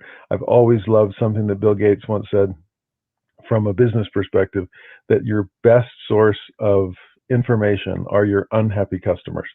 I meet unhappy customers of the church all the time, and they are an incredible source of information that I hope I'm using to make my classes a more welcoming place, make my office a place where healing can occur as we just mourn with those that mourn and wrestle with difficult things. I am a firm believer in the power of validation and of empathy. I try to prove contraries in every conversation I ever have. And so this morning, when I woke up, still reeling from the firestorm, I prayed, as I often do, for thick skin and a soft heart, which is a hard combination. It's a contrary of its own, but one that I'm praying to develop. I'm sorry for pain that I've caused. Grateful for the atonement of Jesus Christ that can heal us all, and grateful for your perspectives that you are teaching me. And so please continue to do so. I do believe in a Zion on the horizon, where we are one heart and one mind dwelling together in righteousness with no poor, whether that's poor in spirit, poor in the feelings that they are being given about their worth. I just want to express my love to each of you and my love for the Lord, who keeps me going through all of these things, and pray that he'll keep you going through things as well. Thank you for just giving me the chance to talk to you. And I pray that this doesn't cause additional pain, but gives you a little piece of a heart that is broken in me for unintended pain that I may be causing. I feel strongly about the Hippocratic oath when it comes to what I'm trying to do, which is cause no pain. And I just want to support and understand and love and teach as the Savior would. And I'm a far cry from him, but I'm working on it. Thank you. All right, reactions. Katie, why don't you go first? When I first heard that, I was amazed that I had never seen an active LDS man with as big of a platform as he does, who's had as many callings and as much influence in the church, have such a sincere apology for something like this. And I believe him that he was really wrestling with this and is going to put in work to understand where the problem was, where the breakdown was, and to try and do better. And so that's where I'll kind of stop with my first reaction, is I was really impressed. Abby? And my first reaction was like, good, like, thank you. And then I opened the comments, and immediately the comments were, you have nothing to apologize for. The people who are saying this are just apostates or jerks, you know. And I was immediately crestfallen. And my gut was like, Jared, please don't read these comments and let them persuade you that you're fine and that you're doing great, because you were on the right track when you apologized. Don't listen to all the people who are telling you that we're the problem, because we are not the problem. Women on the edge, women who are leaving, you're on the right path, Jared. Please, please stick with it. Hang in there with us. Jenna, did you want to share any reactions to that? Well, as I said before, I'm very grateful for the apology. I thought it was very classy and also courageous, because apologizing in internet spaces is tough. I like what he said about having a thick skin and a soft heart. And I think that kind of attitude can facilitate better conversations going forward, or at least I hope so. I would say, we talked about the Annette Dennis thing that happened a year ago. This is another of those watershed moments, those inflection points where the church has the opportunity to really pivot, if it has the courage to pivot, and truly the dissatisfaction that many women have experienced. I don't know that it did that last time. Maybe this time will be different. Let me share. Thank you, Jenna. Let me just share some of the comments that are rolling in from our viewers and listeners about it. And I should just say, I really do I had Britt record a little session. She also shared on her TikTok and Instagram just this idea that we should be gracious. We can't, let's just say, as people who've left the church or ex-Mormons, we should be thoughtful about, on the one hand, criticizing church leaders for never apologizing. And then on the other hand, when they do apologize, just raking them over the coals.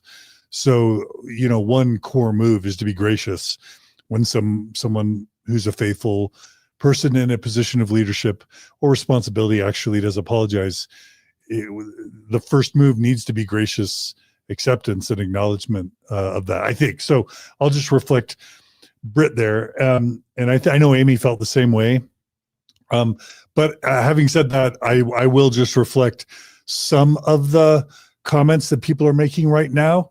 And then maybe we should have a quick discussion about, from y'all's perspective, what a healthy apology is versus a non-healthy apology. Just not to attack Jared, but just to let us all learn maybe what we should and shouldn't do. So Goofy McGoatface says, at least he had a normal face and not a manic smile.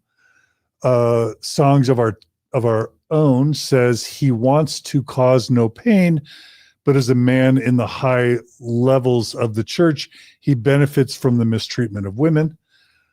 Owen Quas says he seems sincere, but we should still be critical of his delivery. Marty Bueller writes, I love that he consistently talks about the church is like a business with customers and stocks, and that couldn't be more true. It sure ain't a religion. Songs of Our Own also says, I think it's nice that he apologized, but he's not at all addressing the problem. In fact, he's making it worse. That's their opinion. Alexandra Levin writes, I think this is the first time and only apology I've ever seen from an LDS leader. Maven, our own Maven writes, this is not the first time Jared Halverson has been criticized for causing this kind of harm. He does it all the time. He does meet with people for lunch, etc. But in the end, he does not change anything. That's Maven's view. But you know, that's her experience. Goaty McGoatface also writes, I'm still less than impressed by the apology itself. And I appreciate him doing it. Someone else says his apology comes across as insincere because he starts out making himself the victim. That's New Richard Jones. Tim Rathbone writes, he made himself a victim. Alexandra Levin says he seems genuine. So, let's just, and then Maven writes, Ruth Heath, I agree. Men always focus on their own hurt feelings first when they are criticized. Okay, so that's just a sampling of the comments made. Again, we're not trying to disincentivize apologies or rake Jared over the coals, but I did want to just reflect some people's reactions. Is it worth having a conversation about more versus less helpful apologies or not? Is this not the time to even do that? So I guess my first impulse is to think, I can't require someone to be perfect in exactly how they phrase an apology. And he says a lot of different things in the apology. And so, yes, like some of those comments maybe reflect a piece of truth, that he uses business language. He, he does start by talking about his experience, but that did not bother me when I also heard, like, I'm sorry for what I did. And these are some actions that I am going to do to learn more and listen better. And if that is a pattern for him, which I don't know him well enough to know if it is, if he, like was said, that he will meet with people for lunch, but then it doesn't actually change. Like if he can't step back and start to look more at the system and still in the future only looks and puts responsibilities on individuals who leave the church, then I think, well, then this apology and this process maybe wasn't successful. But at the start, I think he said a lot that I thought was quite valuable. I feel like if this could be the introductory chapter to a multi-volume book where he is, and maybe he has met, maybe like Maven's saying, maybe he hasn't had a great track record. Maybe he has met with people for years, but maybe sometimes it's something as public and big as this can kind of finally give you a paradigm shift. So, I mean, the apology, I don't have criticisms of trying to do an apology under so much pressure with so much scrutiny. I thought it was perfectly fine. Thank you, Jared, for the apology. I appreciate it. But now, do you just go back to living exactly the way it was, or do you make changes and do you listen? Because like I have stories. Like I thought of stories this weekend, just of like experiences that were really painful and kind of changed the course of my life as a woman in the church. And if we have time, I'll tell them. If we don't, it's totally fine. But women just have these moments that men do not experience. And if he just puts his head in the sand and says, look, I apologized, everybody stop being mad at me, and he doesn't listen, it won't change anything. Jana, did you want to add any commentary on the apology?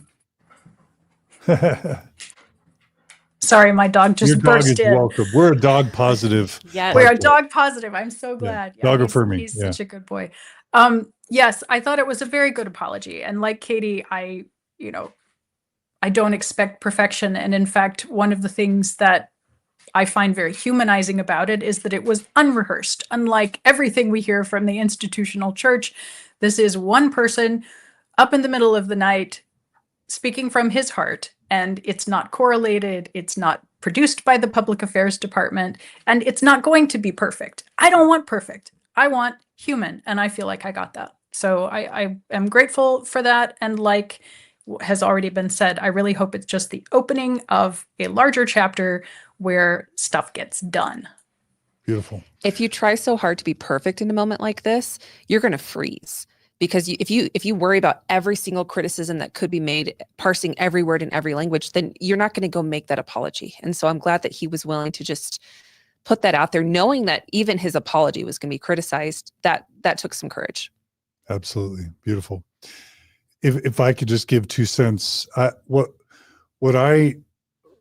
thing I notice again, and I'm repeating myself a bit, is that he calls himself a historian, but he doesn't seem to have spent much time learning the history of women in the Mormon church. And I think that's most evidenced by the lack of thoughtful discussion about Mormon feminism in his curriculum, in his Sunday school lessons. And Emma Smith, discourse. The way he tells the Emma Smith story, you're like, bro, Yeah. that is the Deseret book version. You're a historian. Give us more. Come on. So for me, I'd like to see him read In Sacred Loneliness, read Mormon Enigma about Emma's life, read from Women's Exponent, learn about ordained women, watch the interviews of ordained women, participants that were on Mormon Stories podcast. Go read Amy McPhee-Allebest's Dear Mormon Man. What would you do? I always forget the exact title. Yeah, that sounds right. And also watch Breaking Down Patriarchy. But don't just stop there. When you're teaching your lessons, when you're giving talks to Mormons, don't just code switch. And when ex-Mormons are watching, then say the things that ex-Mormons will want to hear. Incorporate your learning about Mormon feminism into your public and private, podcasts and talks and lessons and one-on-one conversations with active, faithful, believing Mormons, because they're going to listen to you. They're going to be less likely to listen to us. He says he's read books and articles about Emma Smith, and I bet he has, and there aren't that many out there. There aren't that many full books, and he probably has read Mormon Enigma. But if you read it with this lens over your eyes that Joseph is a true prophet who restored the gospel, and I am going to look for any way to not criticize him, then that's not studying Emma's life, right? And so you need to be able to look at Emma's full human experience without worrying about how that impacts how you feel about Joseph. And if you're going to study women in the church, you have to study them in their full complexity and let that do whatever it does with you. It doesn't have to change your testimony and your belief. But if it doesn't change anything about how you feel, then you didn't study that woman's life. Yeah, I feel like women are only studied as long as they're connected to a man. Like before I really started to learn about Emma, I just had no idea what happened to her after Joseph Smith died. I was just kind of like, and then she just ceased living and froze in time. And so when I learned things like, oh, she went on and married a never Mormon man, and that she did it on his birthday. On Joseph Smith's birthday. On Joseph Smith's birthday, which was not a time to be getting married. That's December 23rd, 2 days before Christmas in the dead of winter, in a time when we didn't have electricity and heat. It was definitely a jab at hey, I'm moving on because you got 35 wives. Well, now I'm getting a new one and I'm moving off my life. That just floored me because I didn't realize she was a whole and complete human being outside of her association with Joseph Smith and the founding of the LDS Church. Like, Jared, like, can you as a historian talk about women on their own, not connected to the important men in the story?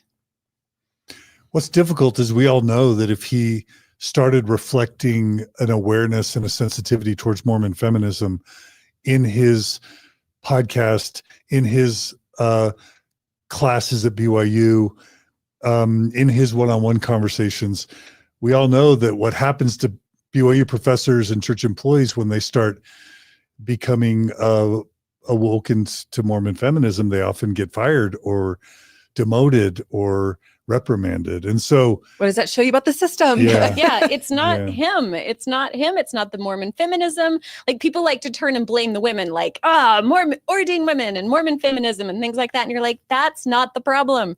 It's people who like blame Mormon stories for making people lose their faith or something. And it's like, this is just the delivery system of the factual information about history and what happened and what the problems in an institution is. We're trying to fix them. Don't blame the messenger. Like, fix the system. That's what we want.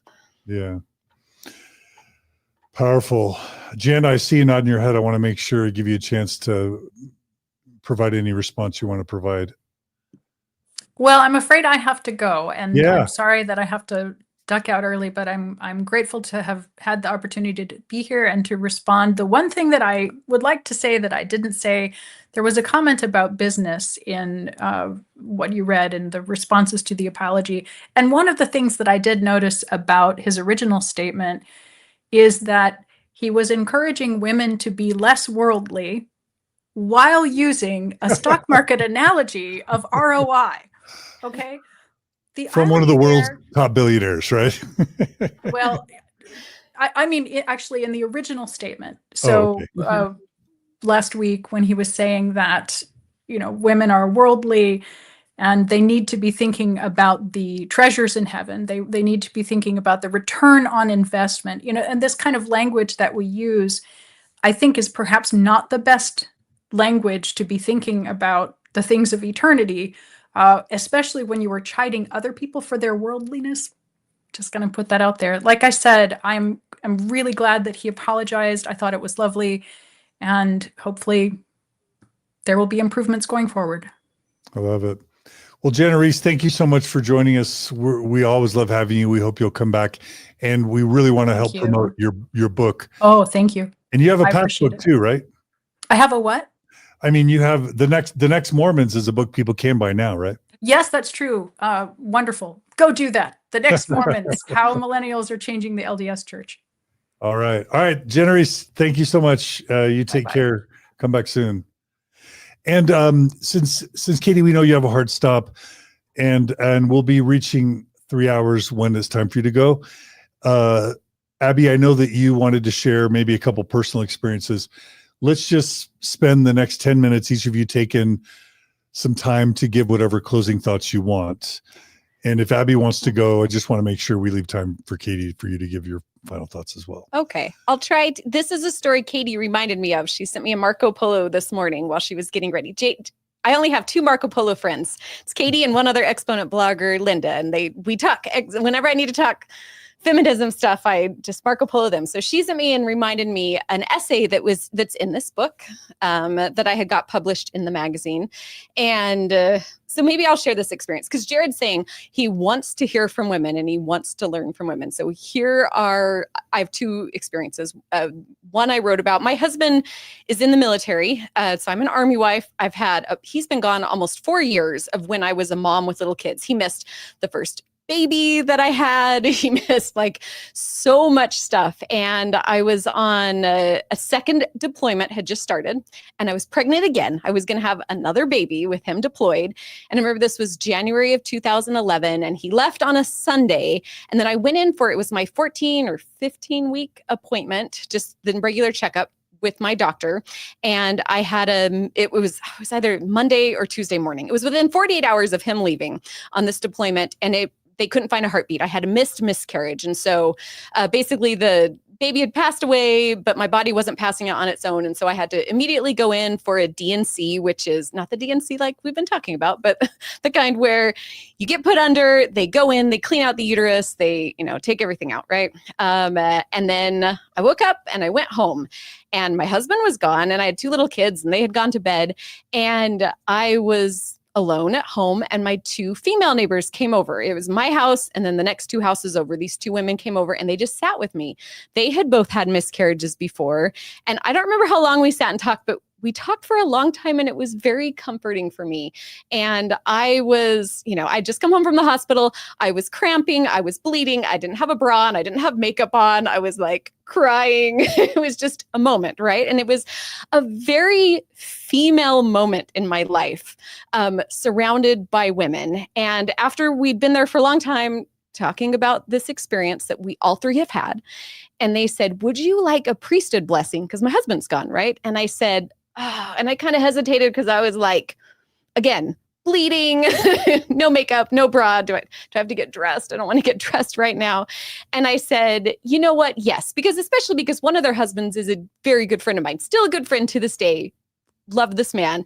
And so I said, you know what? Yeah, go ahead and bring your husbands over for a blessing. Well, what happened was they all had little kids at home. So the wives had to go home and swap with their husbands and send their husbands back over to my house alone because they needed to be there with their little kids. And so 2 men showed up at my door. And again, one of them, my dear friend, and came in. I asked him to give me the blessing. He gave me a beautiful blessing. It wasn't, he gave me a hug, and I felt comfortable. I felt loved. And yet it was such a jarring experience to be like, why did I have to send these 2 female friends away and have them send men in, uncomfortably so, even my dear friend? because why? And I was learning it, I hadn't even learned at that time yet that women used to give blessings, that, this was something that women have lost. And so anyways, that was January of 2011. I still remember the date. This is how those moments that burn into your memory forever. They're like a change for everything hinges on that day. Little trauma.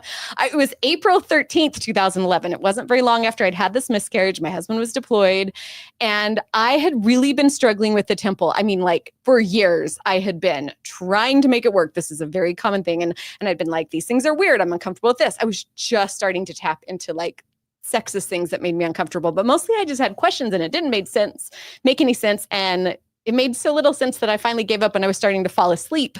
And I was like, why am I coming? So a whole series of events, without getting into the details, I felt like Heavenly Father had led me to April 13th, 2011, where I went to the temple with some friends. One of their dad was in the temple presidency. It was the Mount Timpanogos Temple.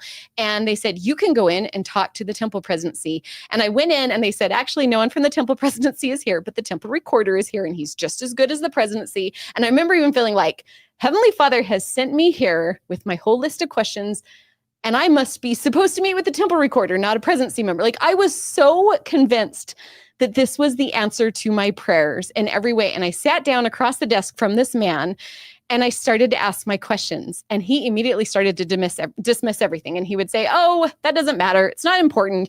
And he kept saying, it's not important to your salvation. Don't worry about it. Let me write down some scriptures for you to read. And what he did not understand was I was scripture mastery queen. I have read all these scriptures. I can quote them for you. And it was just so, it felt so dismissive. And I was in there for maybe an hour and a half. I was there for a long time.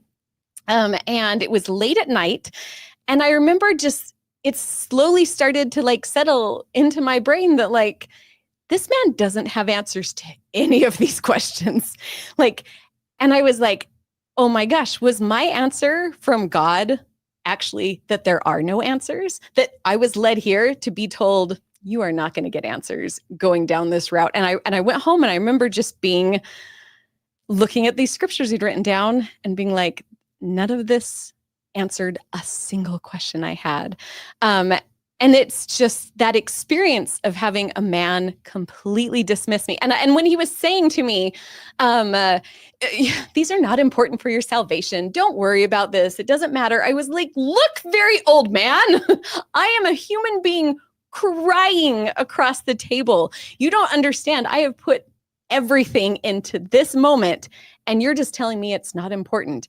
And that experience of being invalidated by a man who has authority that you will never have, those things change our lives.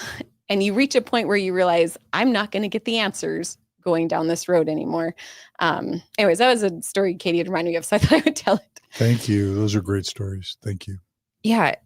Abby has a beautiful essay that is included in 50 Years of Exponent 2. So does Amy McPhee-Alibes. Jana also has an essay that she wrote with Linda King Newell about Mormon Enigma that's in 50 Years of Exponent 2.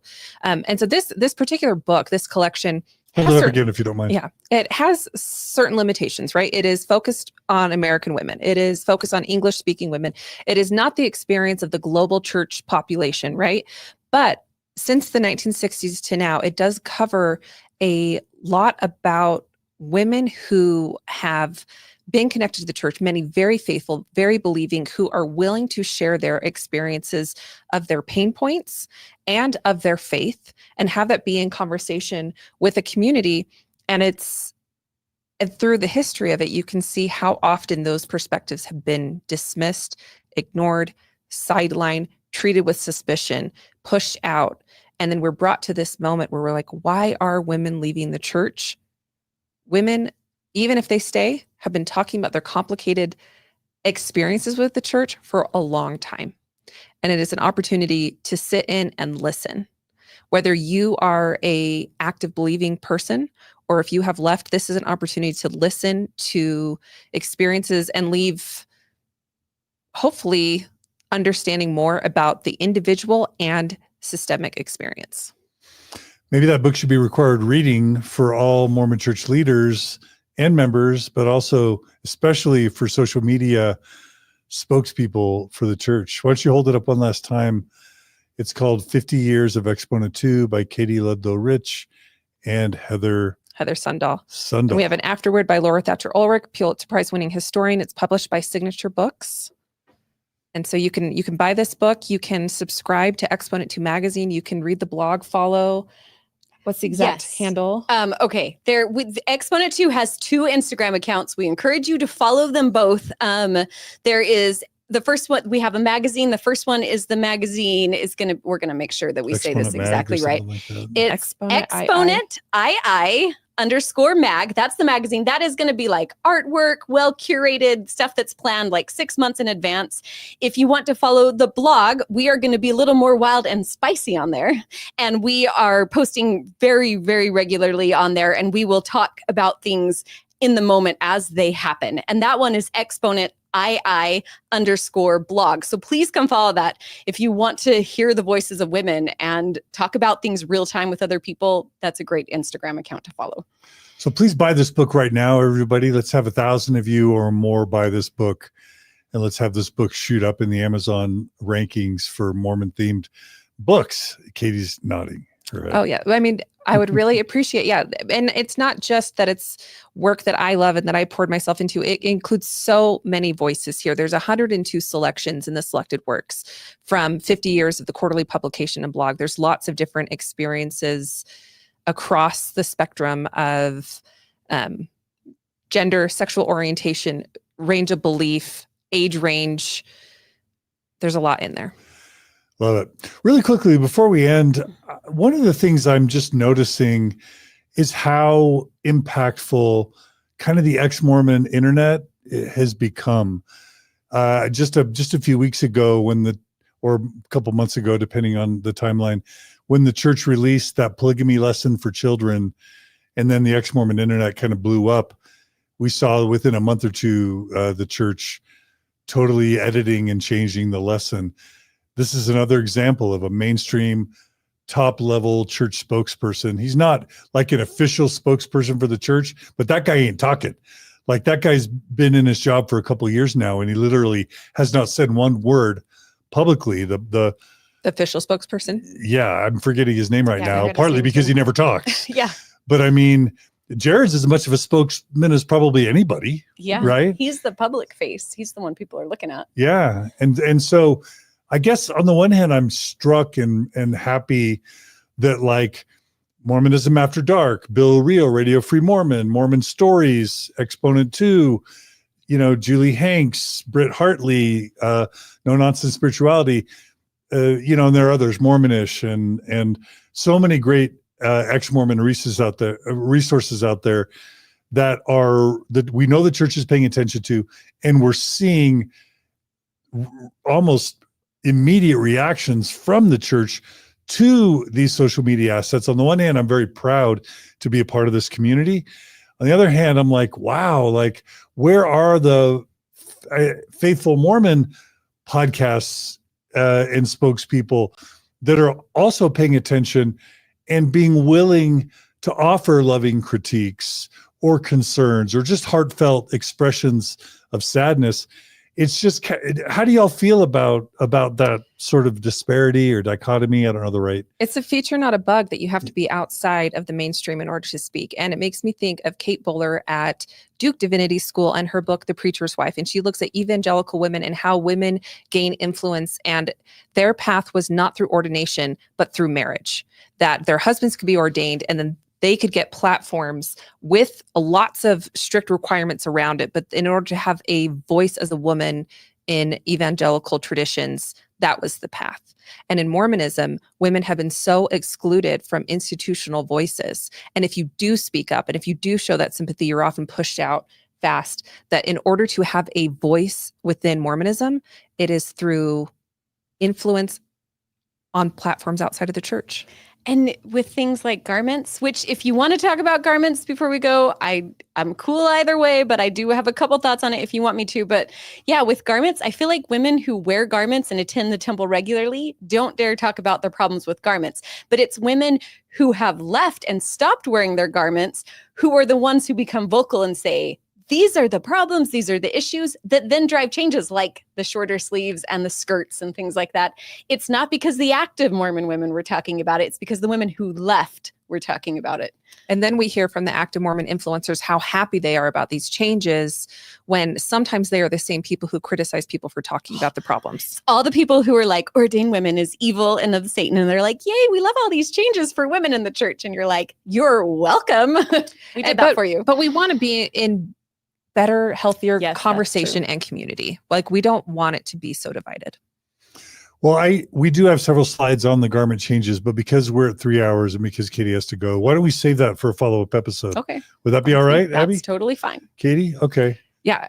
And with me or without, Abby has so much insight on this issue. No, I mean, when you were on before, Katie, I thought, why don't we have a regular feature where we can have, you three or any combination of other women who are available to just come and honestly, I want to see y'all talk about lots of issues, not just issues dealing with women, but especially with issues that dealing with women. We're grateful you two and Amy and Jenna were all here.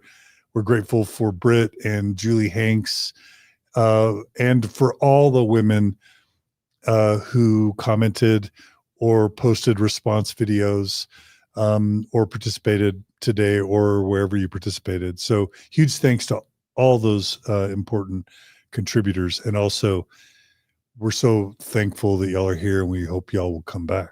I think we'd both love to come back. Yep. Katie and I like to talk. All right. Okay. Any final words before we wrap up? It's been 3 hours. Final words. I just want to really thank you, John, for being willing to host this discussion. And I think how much you let us just talk was, I think, really showing about how willing you are to hear and listen to all of this and host on your platform about it. Thank you. Thank you. It's super fun and meaningful to me. So I certainly don't think it's unfeminist to say thank you to male allies and men who apologize and listen. Like, thank you. We want you on our side. And we want women to come who are uncomfortable and not sure what, like Amy said, the poison cookies they're eating, where they're like, why am I frustrated? I'm told this is all how things are supposed to be. Come and talk, do the horizontal conversation, come just follow Exponent, read the blog post, get the magazine, subscribe, do these things, and come and join this community. Because no matter where you end up, that's one beautiful thing about Exponent too, is that no matter where you end up, we have women, we have bloggers who are in the Relief Society presidency, and we have bloggers, like I said, Nancy Ross, who has left the church and is an ordained elder in another faith practice. And everywhere in there you can feel comfortable. There are not a lot of spaces. Actually, I don't know any other space that is as magical as Exponent 2, where we will host the voices of women and gender minorities, no matter where you are, and where you will find interesting companionship and thoughtful discussion and dialogue like you will at Exponent 2, because there's lots of places that gear only towards people who are in the angry phase, having just left the church, people who are like, I love the church and I don't want to change anything. Like Exponent 2 is that place that brings us all together. So please come and join our community. I love it. Also, a shout out to Latter Daily Digest and the Cultural Hall. They're important contributors as well. Also, I know there's a podcast called At Last She Said It. I've never seen it. Great one too. But that's a faithful women-led podcast, and I think they did a response. Well, so I'm sure they did a response, but they also just guest edited the last issue of Exponent 2 magazine. Oh, wow. And they have a book coming out with signature books for Mother's Day. I think it's just called At Last She Said It. And they're doing great and important work hosting conversations for often even a more faithful leaning community, but are bringing in that nuance and that complication. I love it. Yeah, go follow them too if you haven't. There are just amazing. That's one thing in the last, since Ordain Women, I've seen a huge change in the discussion and the amount of discussion online of women and people coming together. And every time a new podcast starts, every time a new blogger submits a guest post to Exponent 2 or something, my little feminist heart leaps with joy. And I'm like, oh, I'm so grateful that you're joining and that you're here. Yeah. So. Follow At Last She Said It, follow Women on the Stand. And there's so many other that's an Instagram, right? Instagram. Yeah. I mean, you can follow them both on Instagram, but yeah. Okay. And then also Latter-day Struggles. Oh, yes, that's great. That's well. The Hammerkers. Yes. Yes. Yeah. And Jana has covered their recent story as well. And there's, all right. There's lots of community. If you're feeling a little itchy in the church, there's so much community out there for you. Love it. Okay. Well, also thanks to our own Maven and Julia and Brooklyn, who helped make Mormon Stories possible, along with our board of directors. I have to always just thank our donors. We couldn't do this without those of you who donate on a monthly basis. If you value this type of content and you want to see it continue, if you want to see us be able to pay our staff and our contributors, which we always try to do, you can become a monthly donor at mormonstories.org. Click on the donate button, become a monthly donor. And we really appreciate those of you who can. Please always subscribe and like to this episode and to the channel on YouTube and Facebook and Instagram and TikTok, wherever. That helps with the algorithms and stuff. Thanks to all the people who commented today, your comments and questions. Also, apologies for all those who on Instagram or YouTube or TikTok or Facebook who commented and we weren't able to share your comments. There were just hundreds and hundreds of women sharing their experiences about why they left the church. We may need to do an episode just dedicated to that, because there's no way we could have read hundreds and hundreds of comments. And send us guest posts at Exponent. Yes, that's right. Go to exponentii.org and go under the blog tab. And we love guest posts. People, women all the time will do their very first published piece of work on the blog or in the magazine sometimes, but just on the blog, where suddenly thousands of people read it and you get responses and community and connection. And it's like a life-changing moment for a lot of women to like see their experience and words in print. So love it. All right. And finally, just Jared Halverson, thanks to you for being classy and apologizing publicly and then promising to try and do better. That's a classy thing to do. And we welcome you to this journey of becoming better feminists. And we look forward to seeing those changes manifest in your public presentations and writings and podcasts and Instagram posts, etc. So be good to each other, be kind to each other, and we'll see you all again soon on another episode of Mormon Stories Podcast. Take care.